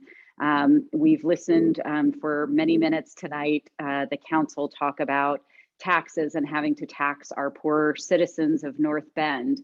Well, one way that you can alleviate that is to have a hotel where you can start collecting those tax dollars and inviting people to come and stay in North Bend and spend money and collect their taxes, and then they go away and then come back again. This hotel is imperative not only to my business, but so many other businesses in North Bend. And I think if we're talking about 10 or 15 feet, that's frankly not going to be visible from anywhere. Maybe Nintendo can see the backside through the backside of the outlet mall, and then the tippy top of the hotel, maybe their view might be impaired, but I highly doubt it. So I hope that the city council does approve these standards, this adjustment to the standards, and invites Wyndham or any other hotel that wants to bring such a great amenity to this city. I hope they invite them and approve this. Thank you. Thank you. There are no others who wish to speak. Okay, give just a moment. If anyone failed to indicate in the chat box or by *9.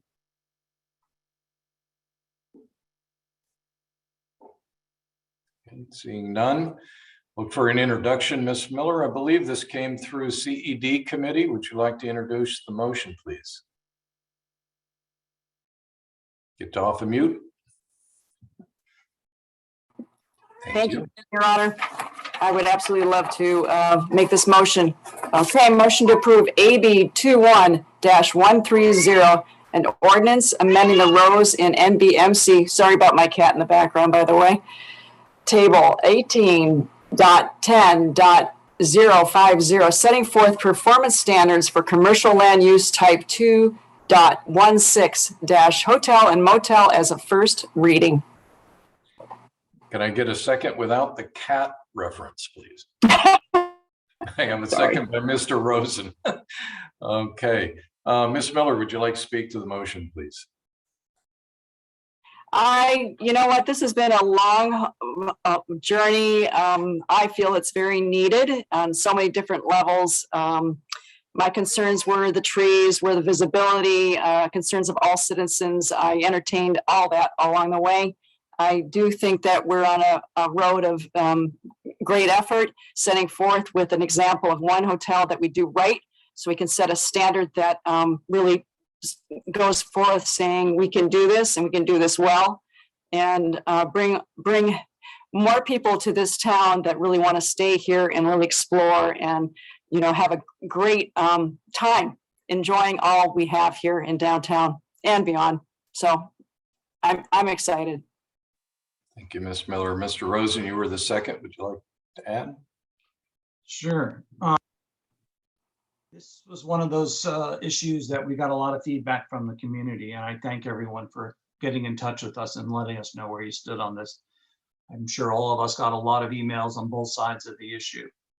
I can also assure everyone that this council worked tirelessly to try to find the right balance between the needs of the community, the needs of commercial properties in our community and businesses, and of course, trying to preserve the look and the feel of the valley. And I think we got it right. I know we worked incredibly hard through CED and other committees. I'm sure everyone has.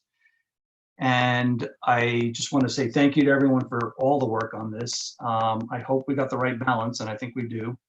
And we're going to do one, and we'll see how it does. And as Mary mentioned, this will set the standard for us going forward. And I think we're going to find this to be a great amenity to have in this town moving forward as well. Thanks, Your Honor. Thank you. Council? Ms. Cullen? I would like to make a friendly amendment to the hotel standards. So Chair Miller, as the chair of the CED committee, and I don't know if I'm doing this right, so bear with me. Would you be willing to accept the architectural features option? I like the peaked roofs. I think the building's already 65 feet high. I think let's make it look as nice as we can.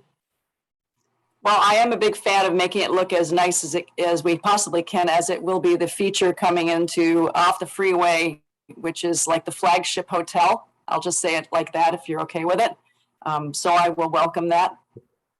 So for clarification here, in regard to the offer of the amendment, am I understanding that what you're offering is a line that was in previously? I think it was in the Planning Commission packet. We may need Mr. McCarty to read us to it. Are you talking about the one that referenced 10 feet for architectural I don't have, okay, I need that language and you need that for your amendment if that's the amendment. Mr. Mayor, if I could just suggest that this is probably something that's too substantive to be a friendly amendment. So I think the better approach would be to have Councilmember Colon make the amendment to add that architectural feature. If there's a second, then have Mr. McCarty read it into the record so we're all clear what it is. And That's then we'll pretty vote on advised. that amendment. Thank you. So Okay. I would like to repeat what Mr. Kenyon said and make an amendment to add the 10 feet architectural features to the hotel. And for clarification, that language from the Planning Commission recommendation reads, an additional 10 feet shall be permitted for rooftop architectural features or projections where the projections are no more than 35% of the building rooftop area. Okay. Yes. And Mr. Kenyon, per your advice, so we've got a proposed friendly amendment that goes to the motion maker, correct? Now we'll need a second. I think this is not a friendly amendment. It's a formal amendment, given the substantive nature of it. Okay, all right, so it's Let's have a second. Let's see if there is a second, then. we got vote a on the second for amendment. Mr. Garcia. Is that what you're indicating, Mr. Garcia? No, it was not. So we need a second then for the amendment. Can we ask clarifying questions or not? Well, I think before we can debate it, we need to get a second to even discuss it. Just let's get this ball rolling. I'll second it. Let's go. Thank you, Mr. Loudenback. And with that, then, Mr. Garcia, you had a clarifying question. So are we talking about going back to the 75 feet? The standard would still be 65 feet for the primary roof area, and this would allow those additional, basically it allows the little peaked roof above the rooftop bar. So yes, we're Otherwise- talking about going back to that 75 feet. That's correct. That it would allow for the additional slope through. Thank you. Thanks for the clarification. Ms. Cullen, I think you gave an explanation. Did you need to say anything more about your amendment? I know 75 feet sounds terrible, 65 feet sounds terrible, 55 feet sounds terrible, but we're already going forward with the 65 feet. I feel like let's make it look nice. If you're building a house, you don't want to leave off the siding. And I think we should just go big or go home. Thank you. Any other comments, council? Mr. Garcia. Yeah, I mean, I guess I'm a little shocked here. We spent all this time trying to get this back down to the 65 feet. I don't think it will look unattractive in any way, shape, or form. Personally, I'd rather have it be 55 feet and lose the whole rooftop situation. But I thought I'm just really shocked that we're going to go down this road after all the. I guess I want to say this. I mean, the committee and the staff worked tirelessly to come to a compromise on this thing, and I guess I'm a little shocked that right now we're voting on undoing all that work and going back to the original motion. Thank you. Mr. Godhill. I'm kind of concerned along with Chris. I am in favor of this hotel, have been all along. I wasn't in favor of us doing multiple ones at one point, but I think, again, going up to 75 is a bridge too far for me. I have heard from many residents, and I appreciate what everybody says and their concerns, but I've heard from many residents, and this has been something that we've talked about for years, and our residents have not wanted to see us go that high. And so with this amendment, it's putting this whole thing in jeopardy from my point of view. Thank you. Anyone else before we move to voting on the amendment?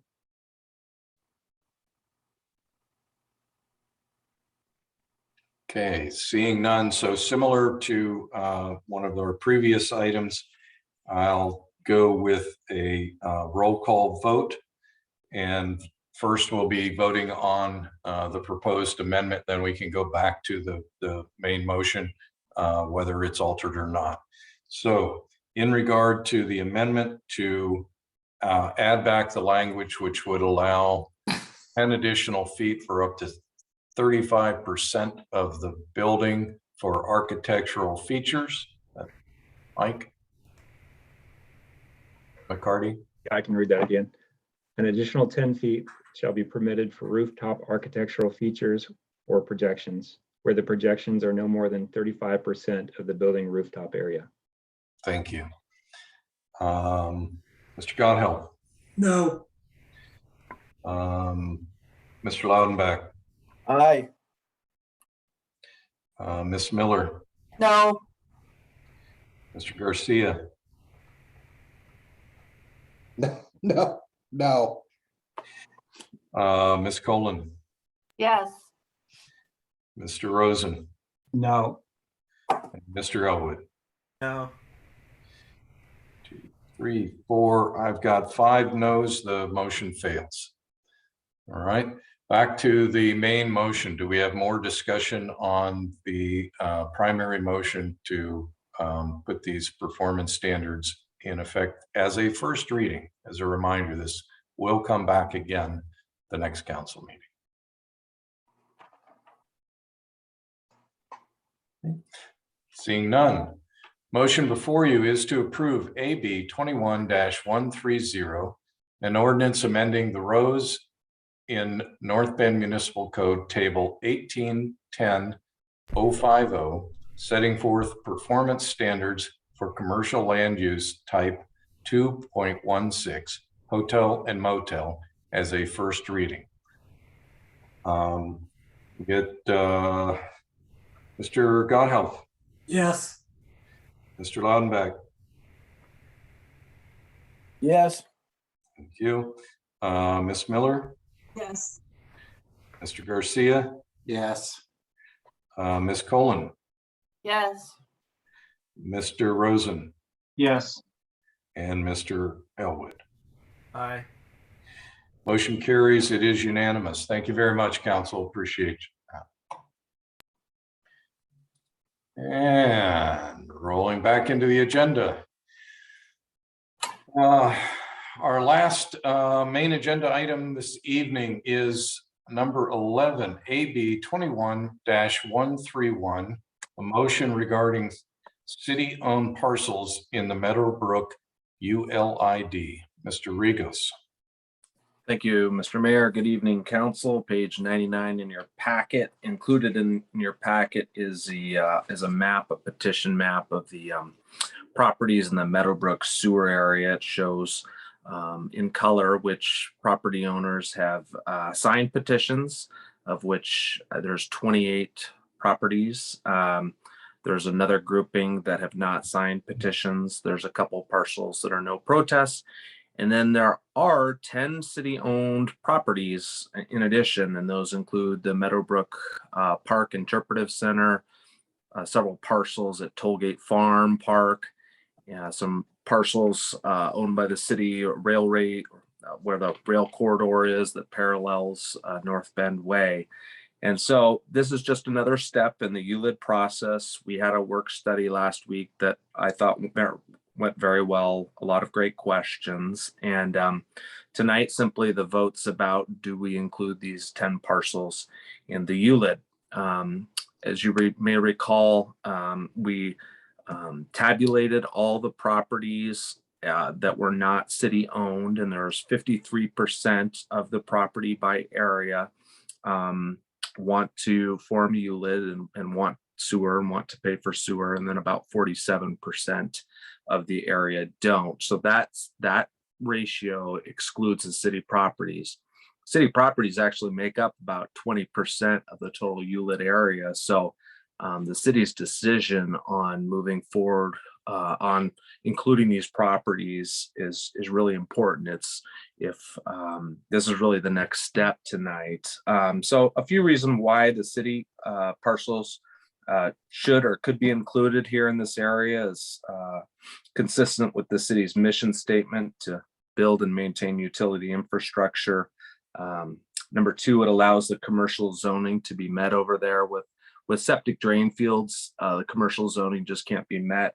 So public sewer allows that to happen.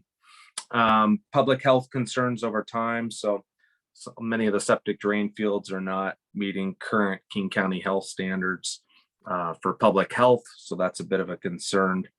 And excluding the city-owned properties, there's a majority of the property owners who want public sewer out there. So that's 53% to 47%. So I'm not going to go too much longer in the staff report. Happy to answer any questions and see what the public thinks about this. So that concludes my report. Thank you. Just as a reminder to the public, this was a discussion, well, actually more than once at City Council at least work studies, and one very recently. And this is only one step. This is not voting on whether the ULIT is being formed or not. It's just simply a consideration of whether the city would join into the sewer ULIT. With that, are there any clarifying questions for staff from council before we move to public comment? Mr. Elwood. Mark, you mentioned that many of the septic systems are not meeting King County Health guidelines. Where is that at? So good question. King County Health Department has changed their standards several times in the past 25 years. I used to manage septic designers in my previous profession, and it just got more difficult to fit septic drain field areas on properties. There had to be a reserve area that was as large as the primary area. The depth of the water table had to be deeper. They weren't the setbacks to drainage ditches, to wetlands, to streams became larger. 30, 40 years ago, you could put a septic drain field very close to a drainage ditch. Now you have to be 30 feet away from a drainage ditch or 100 feet away from a stream. So those have been done in the interest of public health. Many of those septic drain fields that exist today, they're grandfathered into old King County Health Department standards. So that's really what's happened in the last 30 or 40 years. A lot of it came down from the Clean Water Act in 1974, and they've just trickled into local regulations, whether it's the King County or city. So that's what's happened. So what you're referring to is just the codes and guidelines have become more stringent. Exactly. And King County hasn't come out and told all of these folks, your septic is out of date, you have to fix it because of public health reasons, right? That's correct. They don't do that. So has there been any water or geological surveys done to say that the river systems are being polluted or that the earth over there is being polluted as well from public health standpoints?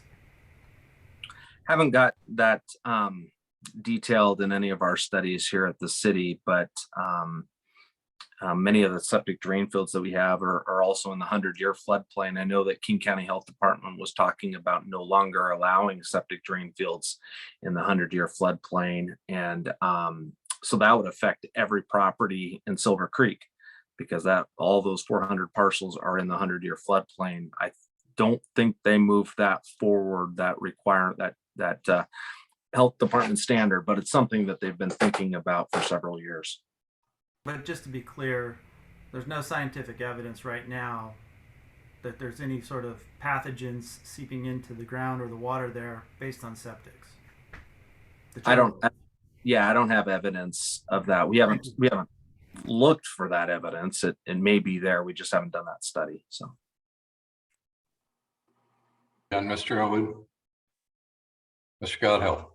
And to add to that clarifying, did we not just recently, within the last 5 years, approve Silver Creek to allow them to build and to be able to grandfather their current septic systems in? We don't have a say. So it's King County Health Department that approves and reviews their septic drain fields. That's not what I'm asking. Could you ask the question again, The Alan? question was, did we not recently approve within Silver Creek the ability to use existing septic systems or build smaller septic systems in that area? I'd have to look Not for so you. distant I don't- future. Yeah, I don't have that information with me. Does anybody else recall this? I think, Alan, if I remember a few years ago where there was a question about how far your property was from an existing sewer line. Is that the question? No, when we at one The only one point I know. had were asked to go ahead and allow them to build up to 2 homes on an existing parcel utilizing the existing septic system. So we're now using this as an argument the other way. I No. think there was an individual that had pushed for an ordinance along those lines, and I believe we did approve that. Allowing a secondary home to be built on a piece of property throughout, I believe, Silver Creek. I do recall what you're referencing now. Thank you. There was a push to allow that on properties. I can't remember if it was an accessory dwelling unit or what, but I believe we did allow septic. Since there was no sewer out there, they could build That's right. another unit with septic because sewer is not available. That individual still had to meet the performance standards of the King County Health Department and do a Correct. perk test. Correct. Correct. Okay, any other clarifying questions for Mr. Rivas, Mr. Garcia? I think my question is gonna be for our esteemed city attorney. Okay. Okay. Moving forward in this ULID, my question is, there's apparently some people that have like 2 or 3 acre lots that just want to live on 2 or 3 acres. Is there an opportunity for people to, for a lack of better terms, transfer their development rights off of this and get reassessed at like a single family unit? Or is it they're automatically get charged at highest and best use and they can't, that's just the way that it is? Great question.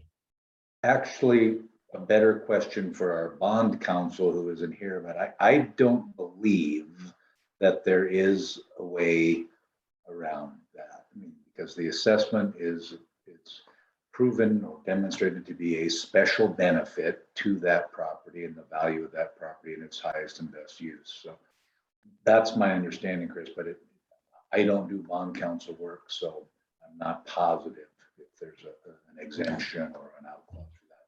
Staff will take that one down and research that, Mr. Okay. Garcia. That's a great question. Appreciate it. And then the other question I have is, I believe the last time we did this, there was some kind of senior fixed income. I don't know if it was special financing or a discounted rate. I guess I'd like to know that as well. I know that these questions are maybe not necessarily what's appropriate for tonight, but I'm going to use this opportunity to ask just because, there are some questions floating around about these things. So I think those are my questions. Does staff have any knowledge tonight about that question? Senior discount. Yeah, I'd add on to Kenyon's response to Chris's first question. If a property was excluded from paying the assessment, somebody else would have to pay that amount. So that would either be all of the property owners within that ULID would have to, they would have to pay a little bit more, or I suppose the city would cover the difference for that one property owner. So that's just one wrinkle to your question. Your second question, I'd probably defer that one to Dawn Masco to see if she knows off the top of her head if there is that potential for a senior type discount. There may be, I'm just not sure. So my first question isn't that somebody wouldn't pay the assessment, is that they would be charged the assessment as a single family residence, whether they had a 8,500 square foot lot or 3 acres. And of course, that would be with the, transfer of development right issue there. If they transferred that to the single family on 3 acres, that's how their property would be zoned moving forward. They wouldn't be able to come back and sell it 10 years from now and go, oh, hey, I want to put 6 houses on. Yeah. Yeah. I got it. Yeah, I think we should research that before speculating. And your second question may be in that category too, unless Ms. Masco happens to know. I'm not aware of any special senior citizen or low income rates that would exempt you or that would lower you ULID bond payment or ULID assessment, but we can ask our bond counsel that question. I feel like, Don, too, when we ask, I feel like there might have been even like you could pay over a longer time period or something. I felt like something like that came up when we did the ULID out towards Trucktown. So if somebody could just find that out, I'd appreciate it. Yeah, I will look into that for you. Thank you very much. Thank you. Again, any more clarifying, Mr. Elwood? And maybe this kind of tags along with what Chris was asking. Was the assessed value, how did dwelling units play into that? Was it like 2 dwelling units, 4 dwelling units? I think it's an extension of Chris's question there for the residential properties. Yeah, good question, Brendan. So I have with us tonight one of the appraisers who did the work, and he can answer that technical question. His name is Gary Goodman, and he and Matt Sloan prepared the appraisal report. Gary, if you're with us, Dana or Don, if you can unmute him and he can answer that question. Oh, by the way, it's Greg Goodman.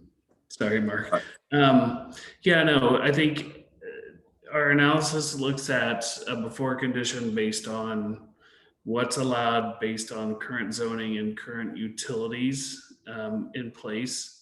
A lot of the kind of residential zones could allow for a higher density if sewer was available. So we looked at that, and we looked at if sewer is available, what would zoning allow as far as density. So I guess long story short, we looked at density that could be added if sewer was available.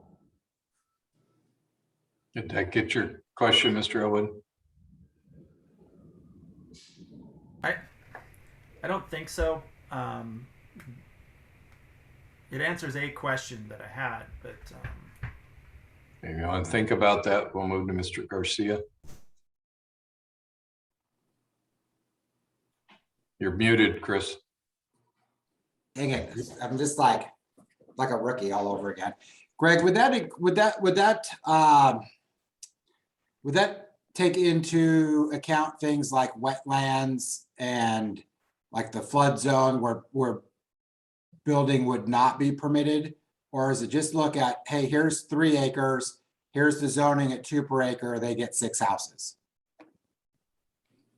So our analysis looked at the best information we had available as far as sensitive areas, floodplain, that sort of thing. So absent a detailed lot layout, we looked at what we had available and kind of looked at if it's 3 acres, but 2 acres is wetland, then that was taken into consideration as an example. Yeah, that's perfect. That's my question. Thank you.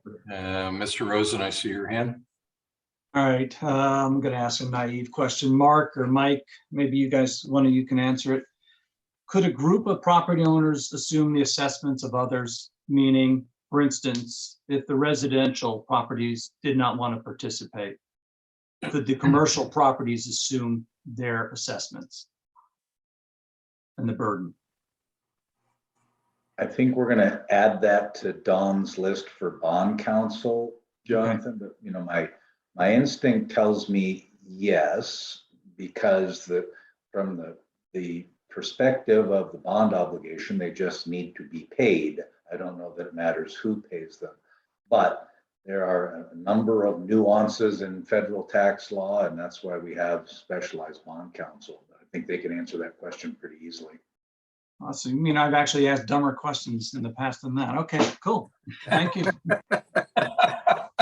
You didn't think he was going to get out that easy. Good job. Brendan, I think we're back to you and then to Chris.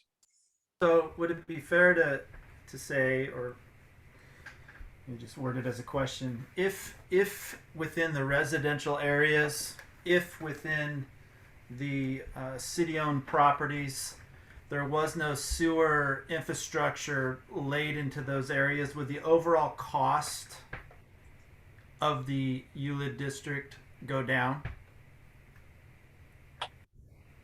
Yeah, certainly if there's less area served, it would go down. It may not be proportionate though. Some of the big costs we have for this ULID are kind of regionalized in some lift stations and a crossing over Snoqualmie River. It's not an exact 1-for-1. By reducing one pipe here, you're reducing 5% off of it, but the overall cost would go down a little bit. Sure. Okay, so the cost could go down, and then going back to Greg's point about it was assessed on what the highest best possible use of each property could be, not what it currently is, but what it could be. Would that be fair to say that if sewer goes out there, that might stimulate residential growth? I would answer that it would stimulate commercial and residential potentially growth. It's what the zoning of that area allows, that city council has approved in the past. So you bet. So pipes go out there, more residential homes can go up, essentially is what we factored into this, right? Mr. Goodman, looks like you're looking to comment. Oh, no, I'm just confirming. Yeah, Brendan, that is, that's our basis for our special benefit for the residential zoned properties is absent sewer, their continued use, but if sewer is extended, they could have higher density. Okay, so I'm going to suggest to council, unless we've got some other questions similar to the research ones we have, that we move to public comment. I did have one more question. Okay. For Mr. Kenyon, perhaps. I understand the assessment on the highest best use of the property. Is it unprecedented, or is it uncharacteristic to go an opposite direction and say just current use of properties and then have a latecomers a fee for additional, if a property owner, for example, has a small 1,200 square foot house on 3 acres, but they're being assessed for the fact that they could have 4 dwelling units, so the cost obviously is higher. But if they are currently assessed just on their current property, but then if they decide to plumb more sewer to their property because they want to subdivide, they could pay a latecomers fee to that at a later date, essentially breaking up the cost. I will ask Greg to comment as well, but direct answer to your question is, in my experience, yes, that would be unprecedented. Assessment is done on each highest and best. Greg, you're muted. Yeah, no, I would agree with Mr. Kenyon. Thank you. I did find some clarification on the deferrals for ULID assessments. Okay. So there are a few options. They all have a lot of strings attached and requirements in place for either senior citizen or low-income individuals to defer for a period of time their assessments. And of course, as I said, that there's a lien on their property, but there's also conditions placed on the city, because obviously the bondholders need to be assured that the city has the capacity to be able to absorb the debt payments for which they are not receiving payment from those deferrals until such time as the property is sold or the length of the deferral has been met. And in the cases of like a low income individual, it's 4-year deferral. So there's a lot of, like I said, stipulations, but there is information that could be disseminated regarding that. that would be great information that we can share tonight. Thank you. Okay, Mr. Garcia. So I guess one question I have, because I kind of know where this is headed. Could the city buy down the ULID if they wanted to help keep the cost of residential users down? Yes. Okay, thank you. Okay, let's move to public comment and then we'll come back, get a motion on the table and we can dig in deeper on the discussion. So Dawn, if you are a member of the public, wish to speak on this agenda item, please do indicate in the chat box or by *9. You'll be called on. You'll have up to 3 minutes to speak. Please start with name and address for the record. Megan Lynn, please unmute yourself and you have 3 minutes. Hi, my name is Megan Lynn from the law firm of Perkins Coie, and I represent Nintendo here. First and foremost, Nintendo wants to make clear that it doesn't oppose the ULID formation for the about 35% of properties currently within the boundary who signed the petitions and who are in favor of extending sewer to their properties. However, as Nintendo has stated in its prior letters to the city, Nintendo objects to the inclusion of 2 parcels on its 4-parcel assemblage. Nintendo's southern 2 parcels are already served by sewer from the south, and Nintendo has no intention of further developing or selling its assembled properties, nor does it expect to receive any benefit from the ULID facilities. Nevertheless, under the current proposal, Nintendo is being asked to shoulder nearly 1/3 of the total cost of the ULID. That's $2.2 million of the $7.45 million. The next largest single payer is Bendigo Properties. That's the entity that initiated the ULID, and they're paying just $661,000 about. That's less than 1/3 of what Nintendo is being asked to pay. And as some of you noted in last week's work study meeting, it does seem unfair to ask Nintendo to pay the lion's share of the cost of sewer improvements that Nintendo does not want or need.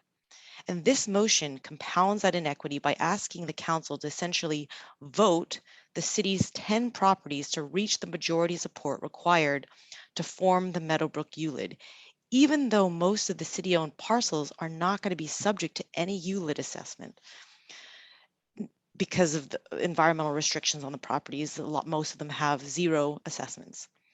Nintendo appreciates that these are challenging issues, but it would be fundamentally unfair to vote what are basically assessment-free city properties to impose such a large assessment on Nintendo to build facilities it will not use. Thank you for this opportunity to comment. Thank you. Joel Molander, please unmute yourself.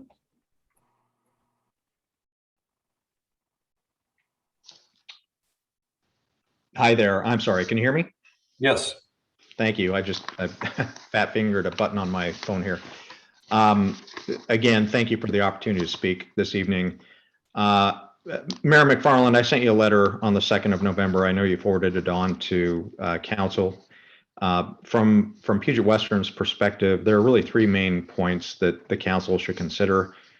All 3 supporting your approval and formation of the ULID as an imperative for Meadowbrook landowners and the city's economic vitality and tax revenue sustainability. Quite frankly, we've heard on tonight's call about the issues in raising taxes, and here's an opportunity, notwithstanding what you just discussed with respect to the hotel, but also the opportunity to create a more sustainable commercial end of town and tax revenue base adjacent to Nintendo, if you will, and the Meadowbrook area.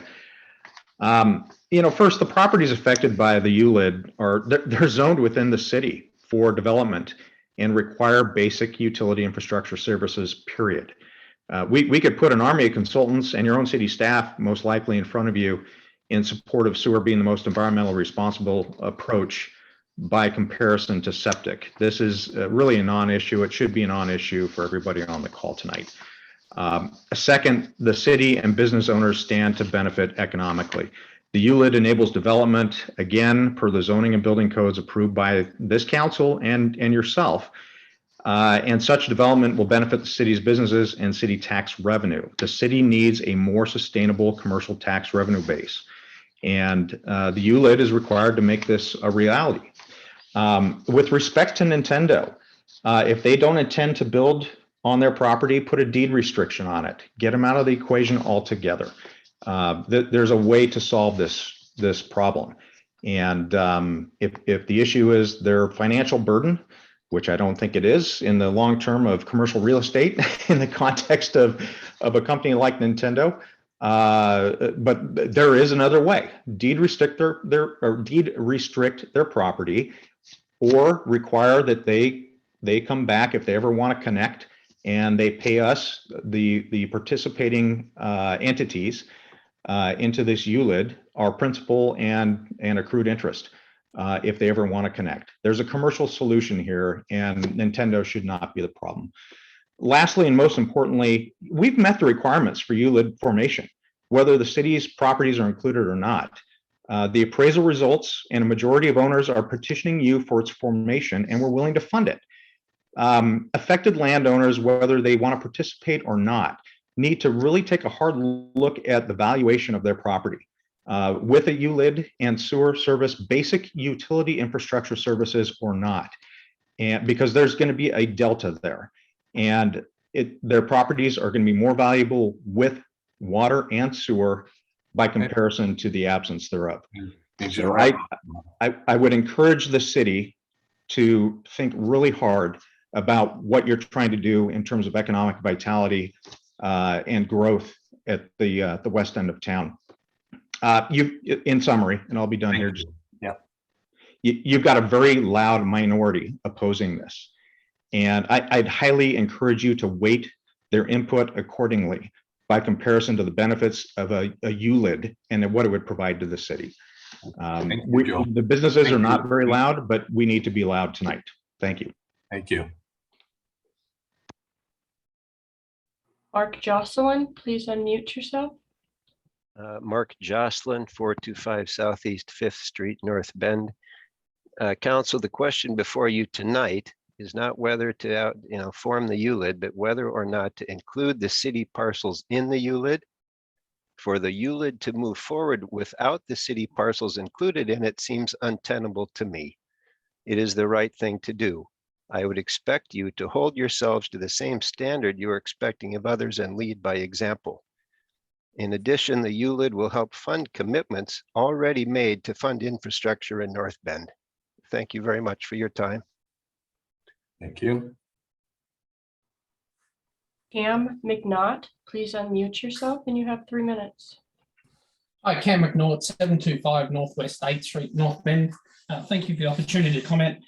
We're a property owner with a 2,100 square foot home on 8 acres.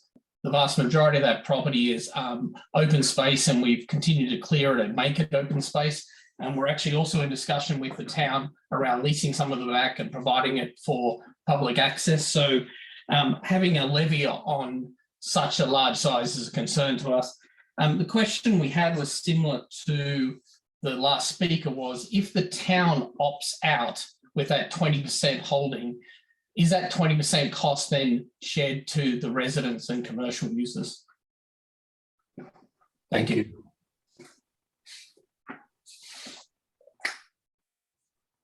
I do not have anybody else on the list. Okay.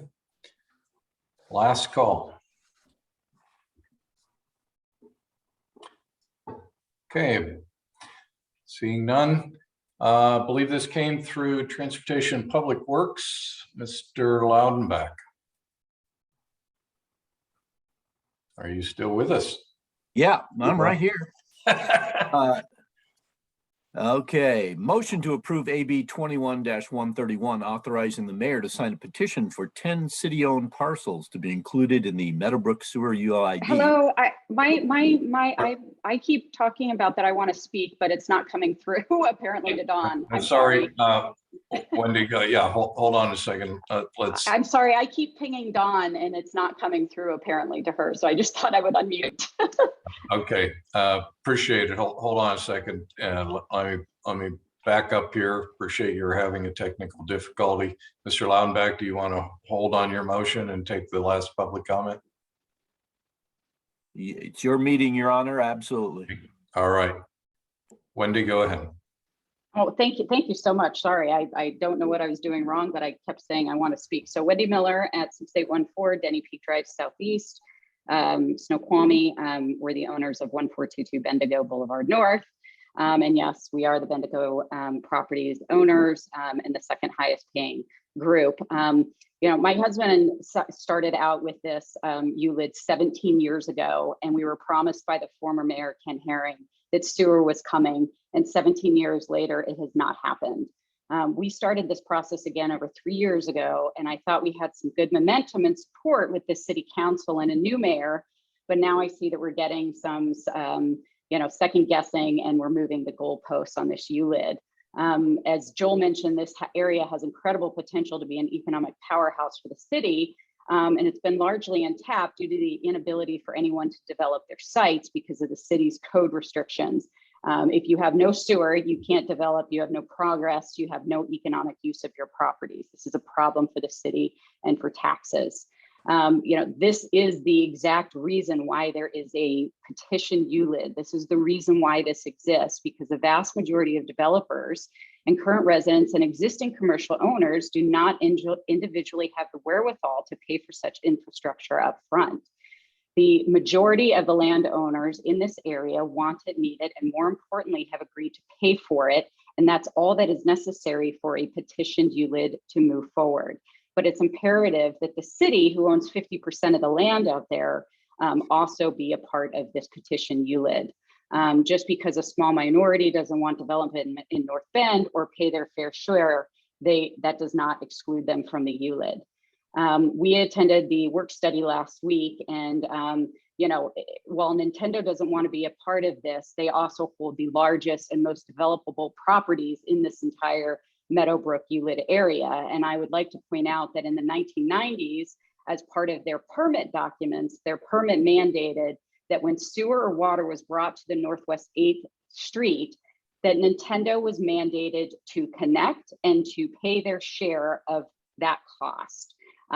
If the city's mandate to a property owner and their permit starts, it's just that, it's a mandate, just like I have one for my property. But if the city wants to pay favorites to certain property owners because they don't want to hurt corporate feelings, realize my mom and pop business that pays the second highest amount of the ULID fees has hurt feelings. And I guarantee I'm going to be a much more vocal person in this community than Nintendo is going to be. I'm sure that there is there's no precedence that if, in addition, if Nintendo doesn't want to be part of this, I'm sorry, if Nintendo doesn't want to be part of this ULID. Yep, okay. Joel mentioned this. They can file a permanent deed restriction on their parcels, but they don't want to do this. They want their cake and eat it too. So I'm perplexed as to why the city council wants to prohibit businesses coming to this area, especially when we just listened to many minutes of them wondering where tax revenue is going to come from. And you've got a whole entire community ready to develop to bring those businesses to pay taxes. So again, insist that you guys pass this ULID and be a part of it. Thank you so much. Thank you. Okay. Back to where we were. Mr. Loudenback, would you start over, please? You sure? I'm sure. Okay, all right. All right, motion to approve AB 21-131, authorizing the mayor to sign a petition for 10 city-owned parcels to be included in the Meadowbrook Sewer ULID in a form and content approved by the city attorney. Do I have a second?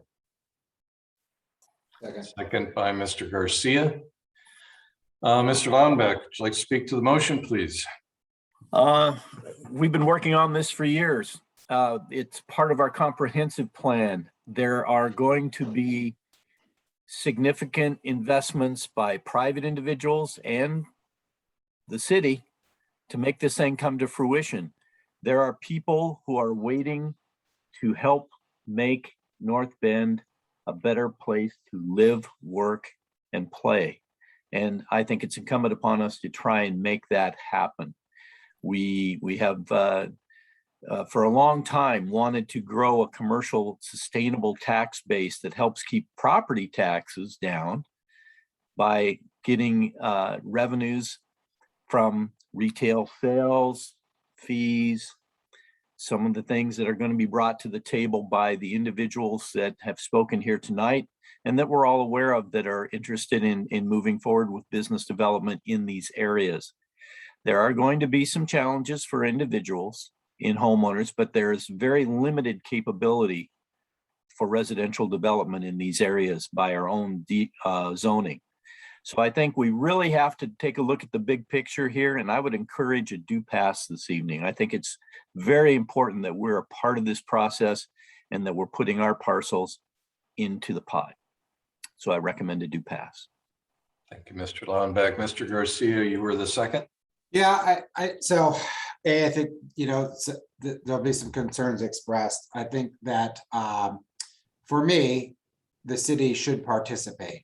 But what we are not here doing is passing the ULID at this point in time. We are still forming the ULID, and there will still be opportunities to get some of these questions answered. I mean, it sounds like Mr. Molander has the with the deed restriction, that might be something to look at for some of these property owners. I'm gonna let my colleagues speak to more of what some of the issues are versus, because it's not the commercial, but and I don't disagree with that. But I think if there's going to be ULID, the city should be part of it. And I'll stop there. Thank you. Council.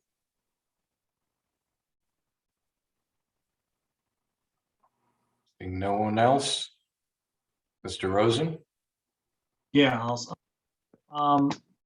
last time we met, we were presented the map here showing the petitioners who were in favor, and then I believe most of the yellow areas were folks that we were told that had not yet responded. That was a large number of properties, and after looking at the map, it became evident that those are all the residential properties. Mr. Elwood had a genius idea, and the two of us went out on Sunday and spoke to those property owners one-on-one. I believe there's not a single residential property owner who is in favor of this proposal. So that gives me some serious concern. You know, I'm hearing, oh, a loud small minority, but even by some of the calculations I'm hearing tonight, that's 47%. But those 47% are our residents.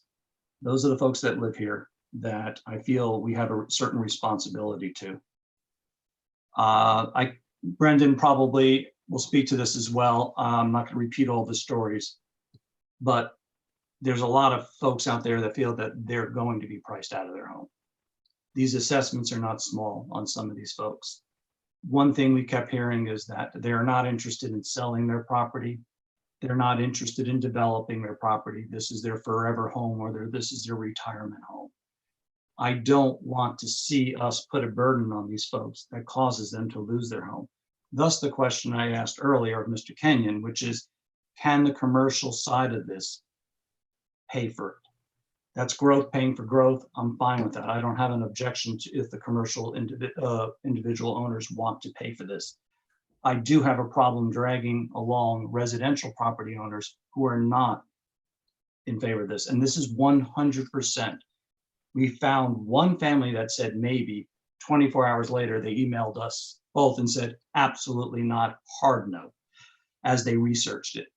We did not find any residents in favor of this. And these are the folks who are going to be impacted hard. So I want to find a way to address this. I am not opposed to the ULID. It appears to me from what I'm hearing, unfortunately for Nintendo, but they signed a no protest agreement. If that is the fact, then they have an obligation to follow up and adhere to their agreements.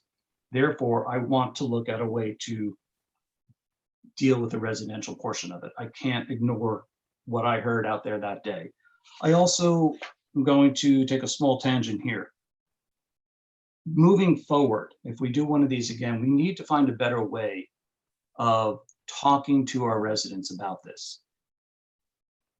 Every single person we talked to was unaware of how big this impact was and when it was coming.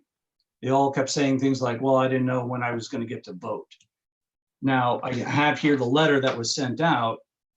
And like many of us, we all get a lot of mail. Okay, maybe, yes, we should pay more attention to something coming from the city. I get it. But they got one letter here and it's not all that clear. Nowhere on the letter does it tell them the amount. I think if you sent a letter to someone saying you're about to be assessed $148,000, please respond, you probably get a little more interest. Instead, we have a letter that says, page 20, the report provides a property summary matrix which shows the value of the special benefit expected to accrue to each parcel as a result of the construction of the sewer improvements. Okay, as elected officials, we kind of understand that. I don't think all the residents fully understood what was happening. And because of that, I think when we spoke to them, we got this visceral reaction of strong opposition. So going forward, let's make sure that when we talk to the citizens, we give them an opportunity to say yes or no, which I don't think, they certainly didn't think they had that opportunity. And we do a better job of communicating exactly what the impact is to each of these individuals. And that will also help. I think when we see all these non-responses, it should trigger something. It should make us say, did we do a good job of getting this information out? Because none of the residential properties on this map ever responded. So we got to do better. Let's come up with some processes that we can improve upon for the next time out, because I'm sure there will be another. And as I said, I'm fine with ULID, the commercial side of it. Let's address the residential side of this before we move forward. Thank you. Thank you. Ms. Cullen? So this is obviously a very passionate subject for everybody in the Meadowbrook area. I don't generally do well with threatening speech, but however, I'm going to say I am for the ULID. I think first world infrastructure out in that area is needed. I think it's important for future generations, and I think it's what's best for the environment. That's it. Thank you, Mr. Thank you. Mr. Elwood, I saw your hand. Thank you. Yes, and to put some context, I do support the ULID for the commercial properties. I agree with everything that was said, that it's the right thing for those properties. But what got me to thinking was some of the communication from city to us, quite frankly. Hearing lines and reading lines like, while the remainder of the property owners did not sign a petition, the vast majority of those property owners simply remained silent. And the default setting, and shame on me for going in with applying this context, is, well, they must not care. They aren't responding. They must not care. But when you look at that map and you start seeing those people that quote unquote do not care, vast majority of them are in the residential area. And so when we start thinking about the valuation, because somebody said earlier, and I know it's in the print here, that highest and best use, special benefit to these property owners, their property is going to go up in value and all this other stuff. Well, that's great from a commercial standpoint, because from a business standpoint, you'll be able to have a return on that investment in the near term. However, with residential, they have to sell their property or subdivide or do something like that off in the future state in order to gain back this special benefit, this investment that they're forced to pay. That's troublesome. When we walked around and we showed people the assessments that were the valuations, quote unquote, the valuations that were being made and the costs that were going to be accrued, the investment for those evaluations, even among those people, and it's funny too, everybody we talked to, upon doing the math, said no. Interestingly, there were some folks that actually did the math down to what their monthly payments would be, and even those folks were like, gotta pass. Let's see, what was my other point here? And yes, folks need to pay a fair share. Let's see, there's the loud minority. Yes. Yeah, so let's go back to the vocal majority and the or the vocal minority and the quiet majority, as it is. It's really boils down to a clear line: commercial and residential. I mean, it seems pretty black and white to me on that front. And so then I start thinking about this. Okay, well, why is that? And is that really a fair assessment to say, oh yeah, all these commercial developers who can recoup their investment for sewer, is that really a fair thing to say that these smaller minority folks are not paying their fair share? It's troublesome. And this is new information because all along, like I said, I've been adamantly supporting the ULID until I start hearing anecdotes from people that are retired and looking at what they're going to have to pay. They're actually losing sleep at night because they can't afford this. And their forever home, where they were hoping to continue out their retirement, they're going to have to sell. I mean, these people are actually panicking about it. So I have a little bit of a moral dilemma on this front. While on one hand, I support the commercial endeavors. And again, let me be clear. I apologize to Nintendo. You're not factoring in this equation for me at this particular moment in time. I understand and appreciate what you're saying, and I love the fact that there was testimony that said there's some workarounds for folks like that. The deed restriction, which I wrote down, I thought that was great. And I'll quote the Joel Molander. You know, there seems to be commercial solutions, but when I'm hearing these nightmare situations of more than just a handful of people, it occurs to me that maybe there are other commercial solutions. Maybe there are other creative solutions that we can do that will actually make me feel a little bit better about this type of decision, because I fully support the commercial side of the fence, but at the same time it comes into a David and Goliath type story. And can I sleep at night knowing that these people who didn't think they had a say, who didn't really fully understand, there were some that did the math and they understood, but by and large most people didn't really fully understand. But here's the thing, they didn't think they had a say, so they didn't bother responding. And some of these folks didn't even have internet. So it becomes a David and Goliath thing here. And I'm like, well, who's the voice that's going to protect them? Where do we stand on that front? How do I sleep at night knowing that, okay, yeah, let's pass this. So all of you residential folks who don't want this, who can't afford this, who are not going to reap the special valuation benefit to your property until you sell your property, how does that make sense to me? So that's where I'm stuttering a bit here. I just want to give that for a moment, and then I can calm down because I'm getting worked up with this. But thank you. I'm guessing there'll be more council comments. Mark, do you have your hand up? I don't. Yeah, I just wanted to respond to a little criticism received just for the record. We did send out a letter to all the residents, to all the property owners about a town hall meeting on July 27th at 2021, and we do have meeting minutes for that. There were some property owners that attended. We'd be happy to provide those meeting minutes to council. So that's number one. And then number two, this ULID's not going to move forward until January, and we will certainly invite all of the property owners again to that public hearing on either January 4th or January 18th, date not yet decided. I don't know how we work around the lack of internet for some of these property owners if they can't get into Zoom at this point. Maybe we will have live meetings next year in January. That's possible. But anyways, yeah, just wanted to respond that we did have a town hall meeting on this. Thank you. Back to you, council.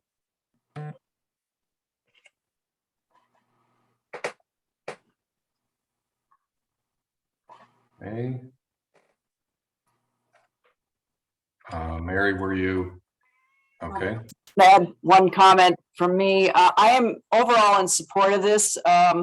Like Brendan said, and like Jonathan said, they conveyed what they heard and saw to me. I went forward and spoke to one owner, property owner on 8th, who was basically was totally unaware, had no clue.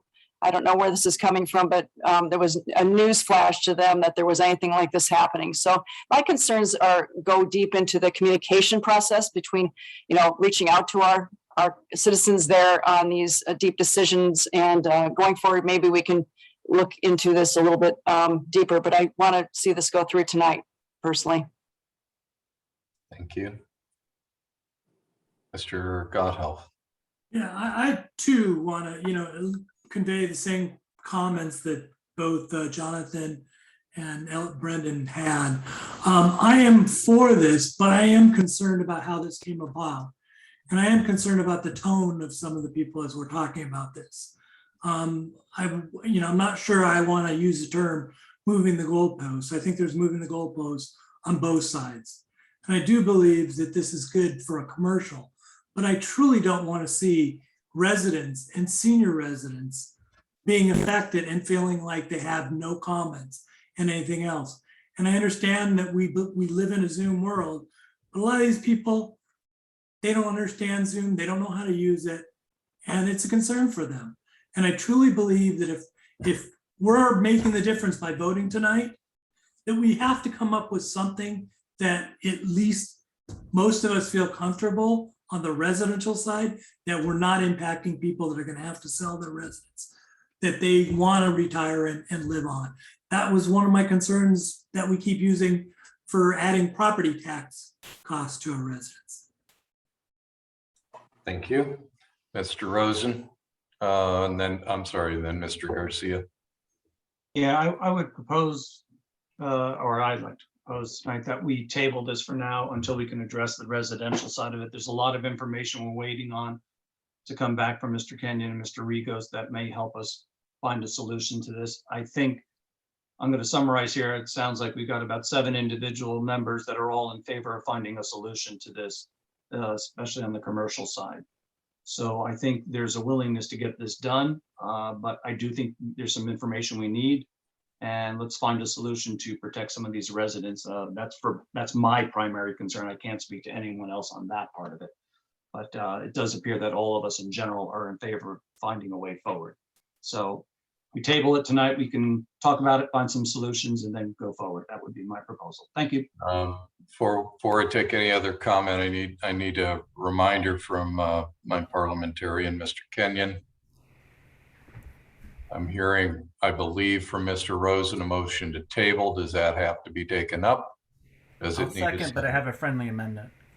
It does have to be taken up. It does require a second, which we now have, and it is debatable. All right, thank you. And it is debatable. And so, Mr. Elwood, I heard you. Yeah, my friendly amendment was, and thank you, Mr. Kenyon, keep me on track here. My friendly amendment would be to actually not table it, because that means we have to take it up at the next council meeting, but we would postpone it until such time we have the information back and we've either met at a work study to discuss this further. Which of those, would that friendly amendment be appropriate? That's a friendly amendment if Jonathan will take it. I mean, for by and Absolutely. large, postponing and tabling is the same thing. Yep. No, thank you, Brendan. That's perfect. And I'm good with that. Thank you. Okay, so we have a proposal to postpone consideration of the motion on the table until a point in the future. I think we do need a date certain, or are we sending it back to committee? I need to ask for clarification. Well, my postponement amendment was that I want to postpone it until this. I want to postpone this until we've received the information from the questions that we've posed tonight, and that after we've met, perhaps at a work study, to discuss this. That's what I'm talking about. Yeah, I'd like to see it at a work study as well, not a committee level. I understand, but so the motion is to postpone until a new work study is held post the answering of questions posed tonight. Is that what I've heard? Yes. Mr. Kenyon, you go along with that language? Yes. Okay. Any further discussion about the idea of postponing versus voting this motion tonight? There's a motion on the table. If you want to postpone, you'll have to take a separate vote on Mr. Rosen's proposal. Is that not correct, Mr. Kenyon? That is correct. I just want to know, do we have any other comments on the motion? On the amended the proposal to delay? Ms. Colon? So if we postpone and have a work study, will the information be had about, I think we're trying to say that the homeowners won't have to be part of this? Well, I think we don't know the answer to that. There were a lot of questions posed that could impact whether or not we would be back at the drawing board, or if there a majority of council were seeking to take the residential properties out. I think we wouldn't know that. Mr. Elwood? And additional context for why I'm in support of postponing it is I don't want to kill this. And I think there's been enough conversation and questions that are just unanswered. And I just want to make sure that the final decision that I move forward with, I've been fully answered, and we've explored these options in greater detail than what we've done before. Mr. Garcia, I've lost track if I lost you in the recognition. I guess my comments aren't really due to the tabling motions. I don't know what to do. Okay. I guess I would hold, and I would, Mr. Laudenbach. What exactly does this motion have to do with the city participating in the ULID? Mr. Rosen? I don't know if we want to continue to proceed down this path if we don't want to accept it as written. Well, we're not money. voting on the ULID. We're voting on whether we want to participate in the ULID. Right, our participation, if I'm correct, would put us at the 50% threshold. So if you're trying to tie the exploration of what possible remedies could be made for the individual property owners of residential versus the city participating in the ULID overall. Yeah, I want our parcels will determine the outcome of the ULID. So I want to make sure that we're addressing what I consider to be some of the concerns with the residents. And then I'm comfortable voting on behalf of the rest of the city because it is our parcels that will determine this. Mr. Mayor, if I could offer some clarification. Thank you. Clarification to me at least, but to Ross's point and Jonathan's, an affirmative vote on the motion in the packet tonight, not the motion to continue this, but to authorize Rob to sign the petition, does only that. It only authorizes Rob to sign the petition, which then would create greater than signatures of the property of more than 50% of the area proposed within the ULID. That then gives the council the authority, but not the obligation to form the ULID. And one suggestion would be take a vote on the motion in the agenda packet tonight. And if it passes, then we could postpone the vote on forming the ULID until after the study session that was contemplated in Jonathan's motion. That's just a suggestion, not a requirement. Mr. Kenny, let me see if I understand also in that relationship. I believe the steps that you had laid out, as you said, tonight is about whether or not the city would become one of the petitioners, which would let it move forward. In that, at a future council meeting, council would be presented with the petitions and asked to set a hearing at a future date. And it would then be at that hearing at a future date or subsequent to that date that they would actually make a decision. Is that correct? That is. So, I mean, if there was, if this was in utopia and everyone agreed, then there would be a vote tonight to authorize the mayor to sign. We would then we would send out written notice to all of the property owners within the ULID area, at least 30 days in advance of the public hearing that you just mentioned, Rob. And at that public hearing, everyone would have an opportunity to comment, and the council could take a vote at that point whether or not to form the ULID. If the vote was to form the ULID, we'd come back with an ordinance prepared by the bond council that would actually form the ULID, assuming the ordinance was adopted. Okay, thank you. Mr. Rosen? So if I'm understanding this correctly, Mr. Kenyon, correct me if I'm wrong, please. You're asking us tonight to sign the petition to proceed as presented, because that's what's in front of us. So you're asking the city to sign on to this petition, and the petition is what is being presented to us tonight. That's the only thing I'm working off with. Am I correct on that, or am I messing that up? No, you are correct. And the point I tried to make initially that I hope was to clarify is if the council votes to authorize the mayor to sign the petition, that does not form the ULID. That comes back to you for that hearing I just talked about after the public hearing, after all the property owners within the area have received written notice of the public hearing. That's when you would vote yes or no to form the ULID. Mr. Elwood.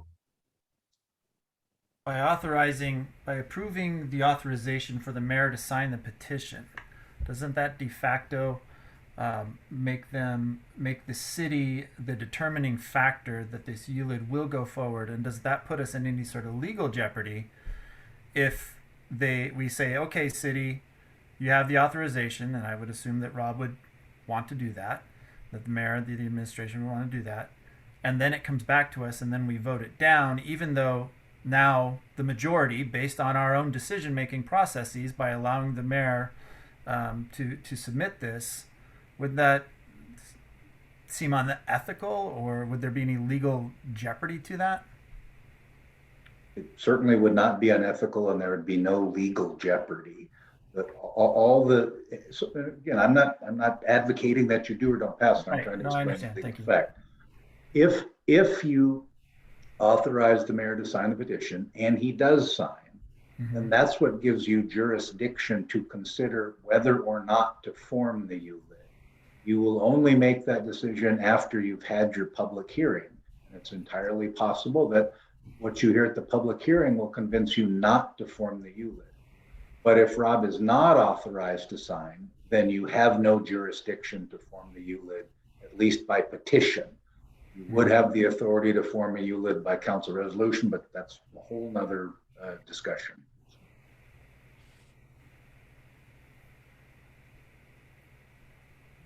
And to the question, Brendan, just to clear that up really more for the audience than council, I think council well knows, the administration does support the city being a part of its own sewer district and feels that that is a logical position. And so, yes, if council authorized, I would of course sign. Mr. Garcia.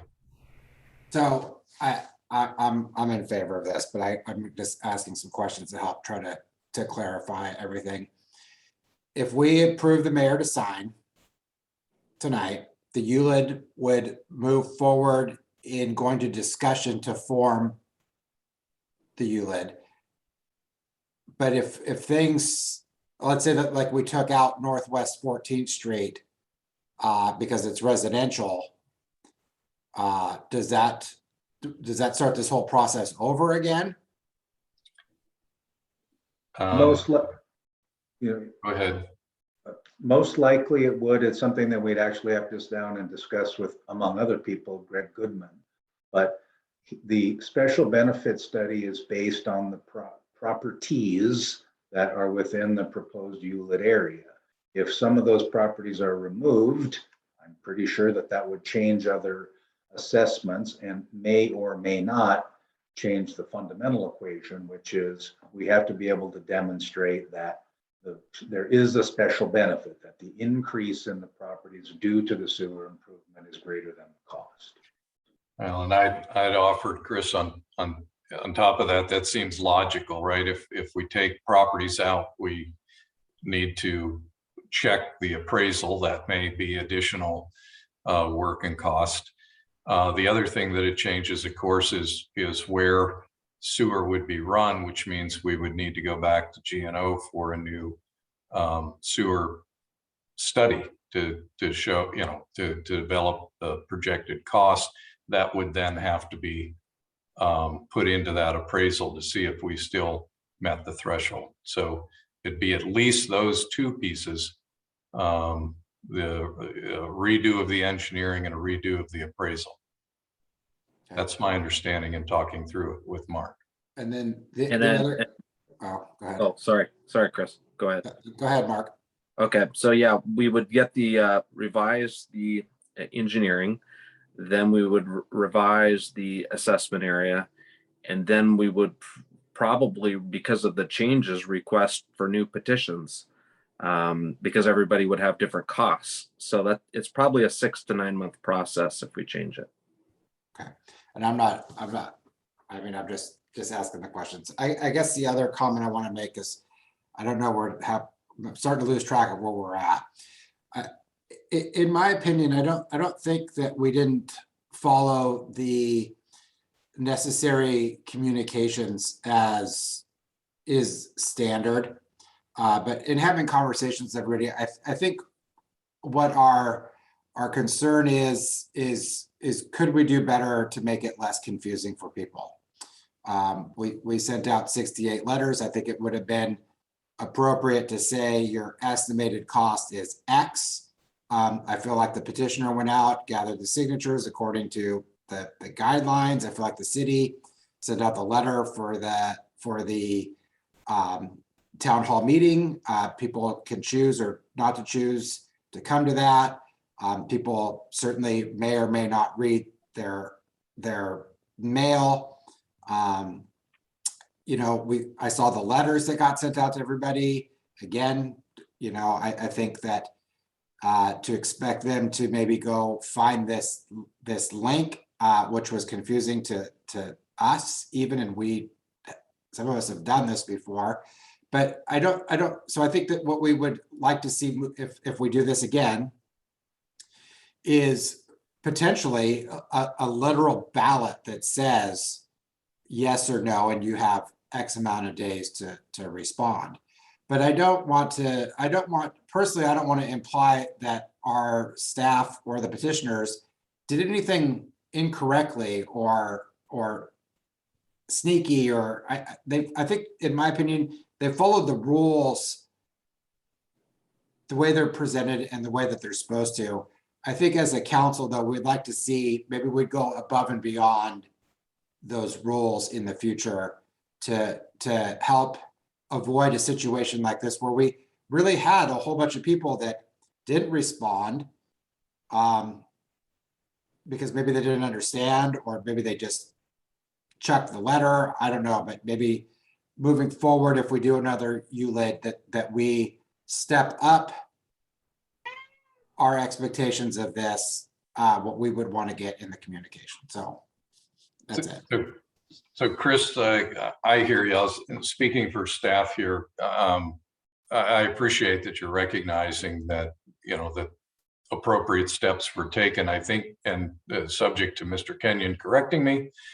But, the city is not the petitioners. The city is not the one seeking people to join. We have to be very careful.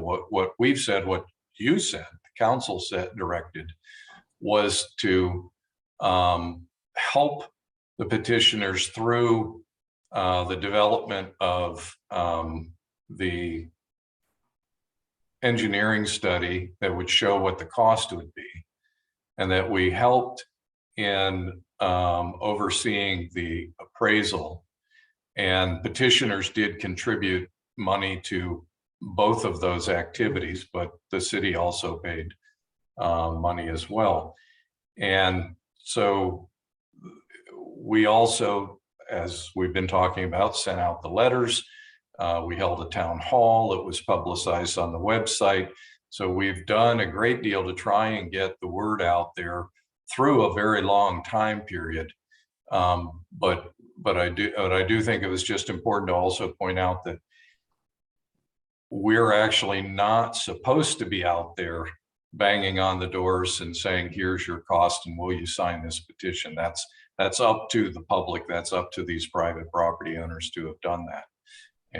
And so I think it is a fine line, because we certainly have helped in that at council's direction. But I wanted to make sure that no one on the call, and I think council already understands that the city is not the proponent, the petitioner. We support it, but we are not the one leading the charge. Brendan, I'm sorry. Yes, you had. No, I was just gonna say, I'm not thinking there was any malfeasance or anything on that regard. I'm just saying it was clear that the communication wasn't working for a number of people. That's all. And I understand that. Understood. Yeah, Absolutely. and I understand that it's the petitioner's responsibility, and they did their due diligence. They did their work to get it going, and that's not the city's responsibility to petition on behalf of this. So I get that. So I just want to make sure everybody's clear that that was not my intent. Mr. Kenyon, this may be too big of a question to answer now, and if that's the case, please tell me so. But you had mentioned that if we didn't go the petition route for the ULID, but it's by council resolution, what sort of restrictions or things fall in that? Meaning, would we have to still go by this same map that is currently being used for the petition of the district, or is that something where the council can be a little bit more nuanced in how that district is formed? Yeah, you would not be bound by the same map, but you'd be starting the process all over again. So you'd have a fair amount of discretion as to what the proposed boundaries of the ULID would be. I mean, discretion is bounded to some degree by, for example, the comprehensive sewer plan and what it shows about where sewer ought to be located, and that was used in the current proposal as well. Another issue that pops up in the resolution method that does not exist in the petition method is, since this is one that council would be initiating, and council would be coming out saying, we are thinking about taxing you, as opposed to the petition method when frankly people are coming to you and saying, please tax us. But in the petition method, council resolution method, I'm sorry, then the owners of 60% of the assessed value of the ULID area can veto it. So council passes a resolution, says here it is, this is what it's going to be. If the owners of 60% of the assessed value, not 60% of the property owner, assessed value, sign a petition saying no ULID, then it's off. Okay, thank you. And then one question for Mr. Rigos, probably. What is the rationale for, I mean, I understand if we create a ULID district and there's city property that is within this area that we're telling all of these property owners that they have to pay a certain valuation or certain assessment, that if the city lies within that district, then the city should be held the same regard as those other property owners. But I'm just curious, what from your point of view, or from Rob, your point of view, what is the purpose and the value of having the sewer run to those open space areas? Well, we have 3 facilities that are on septic drain fields, city properties. So Tollgate Farm Park, the Meadowbrook Interpretive Center, and the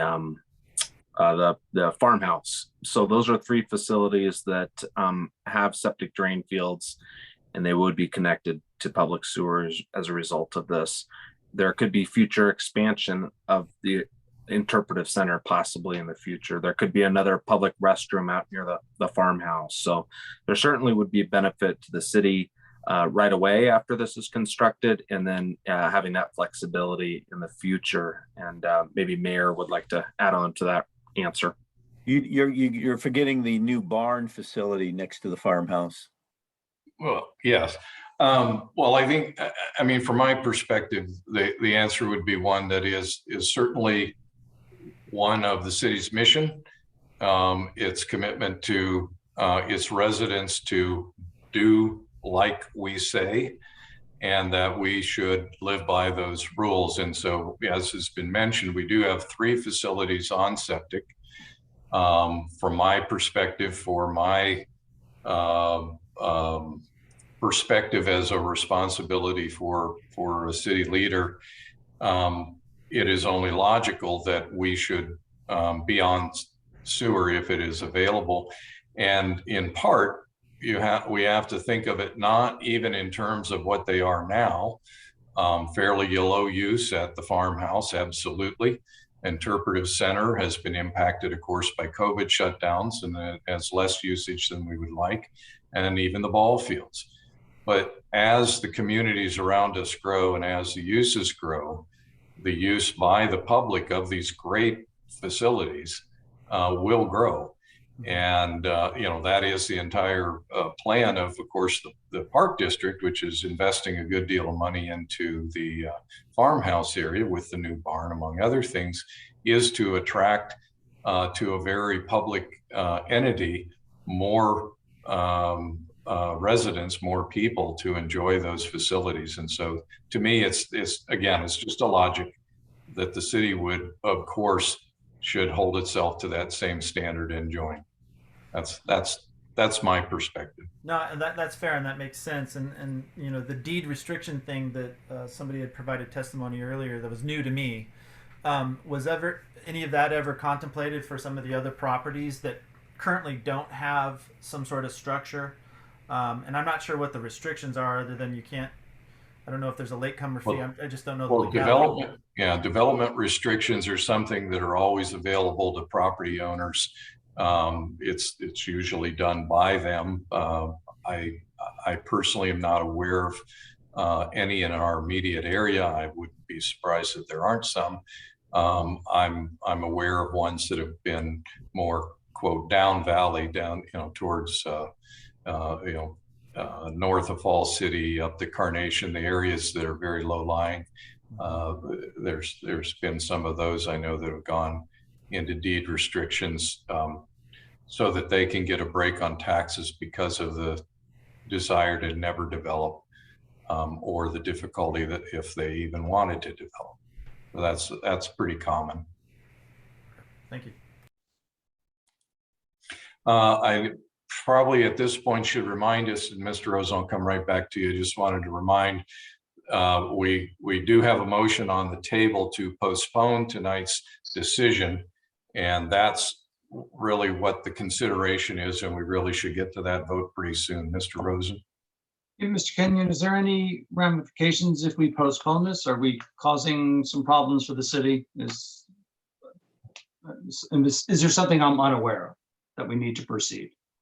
There are no legal issues that this proposes. Obviously, you've heard from a number of folks, property owners, petition signers who would like to see progress made.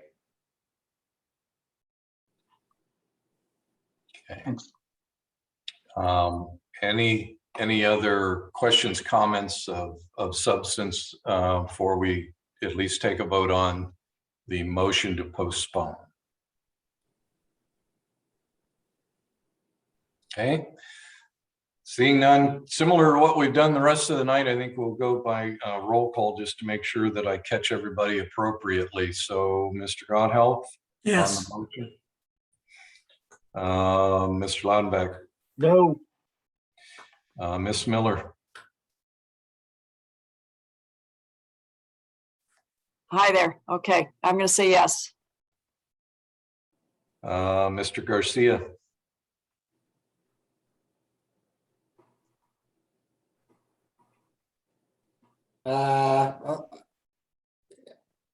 Yes. Yes is to postpone. Was that your vote? Yeah. Thank you. Ms. Colon? No. Mr. Rosen? Yes. And Mr. Elwood? Yes. 1, 2, 3, 4, 5. I have 5 yeses, and the motion to postpone carries. And that would end conversation for this evening on the motion to approve AB 21-131, authorizing the mayor to sign a petition for the 10 city-owned parcels to be included in the Meadowbrook Sewer ULID in a form and content to be approved by the city attorney. If I captured the motion to postpone correctly, it is to come back to a work study, a date to be set post the answering of the questions which were captured by staff this evening. Is that correct? Any disagreement with that statement? Great, thank you. I think we're done with that one. Appreciate it. That was a tricky one to work through. And that brings us to the end of the main agenda. We will move to Mayor, Council, and Administrator concerns and initiatives. Top of the order, Mr. Godhelp. Nothing tonight, Your Honor. Thank you. You, Mr. Loudenback. I have lots of concerns, but we're gonna skip it for tonight. Thank you. Ms. Miller. I'm gonna skip it also. Thank you. Mr. Garcia. Well, first and foremost, happy Thanksgiving. I'm hopeful that we will be able to do also, we have asked questions. I'm also hopeful that we'll be able to continue to research some of these things on our own and ask the questions of staff as they come up. They'd be ahead of time. I do think this ULIT is massively important to the future of North Bend. I understand that there's concerns. I appreciate that people want to look out for the residents, the quote unquote little guy. And so I'm hopeful that we could find a way to get there, because I think if not, then that's going to be troubling. I know that this has been a difficult evening, saying goodbye to our good friend Kathy Lambert. It was a long meeting. I appreciate everybody's efforts. I'm concerned that we, as a council, as staff and administration, I've seen a couple of examples tonight or today of we need to watch what we're telling people is or isn't going to happen, or what we may or may not be willing to do. I mean, to hear that the mayor 17 years ago said this was going to go through, and you know, those, I think we don't get to speak in absolutes. There's a whole team of us that have to come together on this and vote and work through this process.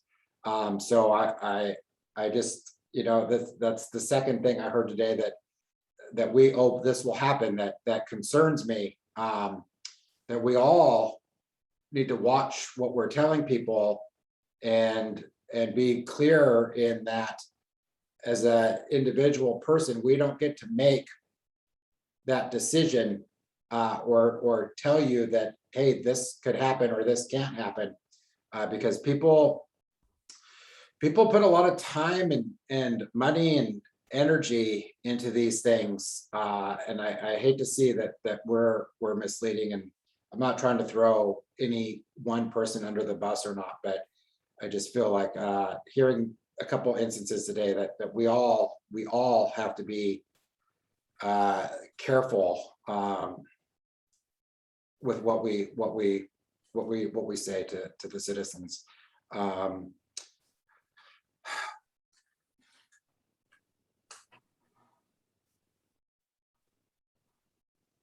think that'll be it for tonight. Thank you, Mr. Garcia. Ms. Colon. If you're open to it, get a flu shot, because now that things are more opened up and we're more together, things spread. COVID, flu, colds, etc. That's it. Thank you, Mr. Mayor. Thank you. Mr. Rosen. Sure. I didn't get a moment to say this earlier, piggyback on Mr. Elwood's comments. I hope I did not imply that anyone did anything deceptive. And if I did, I apologize, but that's not my intent. I just feel that we can do better, and we should look at this as a process that we learn from, and we find a better way to communicate with our residents. But I did want to say that earlier, didn't get a chance, so I get to say whatever I want here, so I'll use this time. Other than that, everyone have a fantastic Thanksgiving. If anyone has survived this night and they're still with us, well done. Thank you, folks. Thank you. Mr. Elwood, I guess you have the final comment out of council. Thank you, Your Honor. First of all, I want to thank everybody who showed up at our meetings to listen or to weigh in and provide testimony on all the different topics. I mean, this was a very loaded agenda tonight, quite frankly. My friendly ask back to staff is we don't load it up like this again, but I know we have to make decisions on a certain time point, so I do understand. But thank you to everybody who showed up. And I also want to thank the people who opened their doors. Folks, you know, I was a little apprehensive. I wasn't sure how we'd be received. Just wasn't sure, you know, but those that opened their doors and that were home, I think everybody that was home talked to us. And it was amazing. You know, they were curious, they were receptive, they weighed and had to hear all the facts, and it was a really good experience. So I'd encourage my colleagues to knock on doors, and this to me is something that I need to do more often going forward, right? Because like I said at the top, I read something that people aren't responding, and then I apply to context, which means, oh, okay, well, they must not care. And so that's where I need to do better as a civil servant, to go out and actually get that testimony. So I thank everybody who responded to me and Mr. Rosen when we were out there in the rain. Also, I'm really sad that Kathy is leaving us as a representative for the district. It is a tough thing. She set the bar really high. I think it's kind of an intimidating height where she set it. So I hope Sarah, when she comes in to fill those shoes, respects that and respects the community, all the community that is there, and I have no doubt that she won't. And then with that, thank you all who are lasting, and have a great holiday if this is a holiday you celebrate, and see you guys on the flip side. Thank you. And unless you move too quickly, we'll get any comments from Mr. Miller for the administration. Then I've got a few before we move to executive session. You're muted. I don't have any comments. Thank you. Thank you. So wait, there is more. So I've got a few more comments. I also have to comment, if you see me, I have to get up a few times. Apparently, I'm a pretty unmoving person as I'm sitting here in the meeting, because at least 3 times tonight, the automatic lights in the office have gone off for lack of emotion. So if you see me moving around unusual, that's what's been going on. Please join us in celebrating the holiday season on Saturday, December 4th from 5 to 8 in downtown North Bend. Our Holidays event will feature great music and activities, including a visit from Santa and our annual tree lighting. We do hope to see you there. The city is also inviting anyone to help us light up North Bend this season. The Light Up North Bend contest is back for the 2nd year. Those interested in registering their home or business are encouraged to register by December 8th deadline. More information about the contest, including registration form, is available on the news section of the city website. If you're not aware what happened last year, went over really big. There are a number of different categories, and we found that homeowners, businesses, as well as staff got a lot of fun out of that one. In preparation for the 21-22 winter season, the city has updated the snowplow route map to include new neighborhoods and streets. The map identifies priority 1, 2, and 3 snowplow routes throughout the city limits, as well as priority access point locations. The snowplow route map is available for viewing on the news section of the city website. We don't know what kind of snow we might get this winter, but it'd be a good idea to be aware of how those plow routes work. Council, as a reminder, the November 23rd work study has been canceled at this time. I think that will stand indeed, because I don't think we'll have your answers back to you in time to move the postponed agenda item forward at that time. With that said, we will be moving into executive session to discuss performance of a public employee pursuant to RCW 42.30.110(1)G. Videotaping will cease prior to the executive session, which is expected to last 30 minutes. Videotaping will resume following the executive session as we anticipate taking action.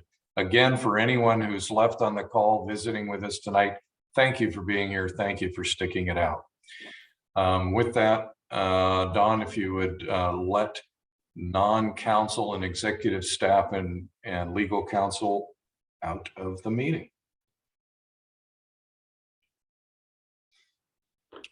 And Don, have you Yes. admitted everyone? Okay, Yes. thank you. Thank you. We are back from executive session.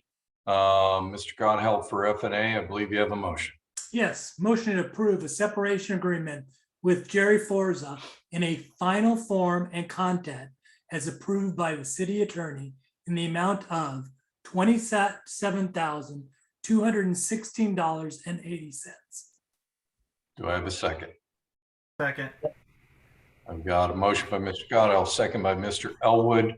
All in favor of the motion to approve a separation agreement with Jerry Forza in a final form and content as approved by the city attorney in the amount of $27,216.80. Say aye. Aye. Any opposed? Motion carries. It is unanimous. I would entertain a motion to adjourn. Motion to adjourn. Second. Thank you. I will note, I do not see Mr. Garcia. I believe he was not present for the vote on the motion. Please reflect that in the notes, Susie. Jonathan, are you asking something? We're adjourned. Thank you. Good night. Good Good night, night. everybody. Aye. Thank you. Long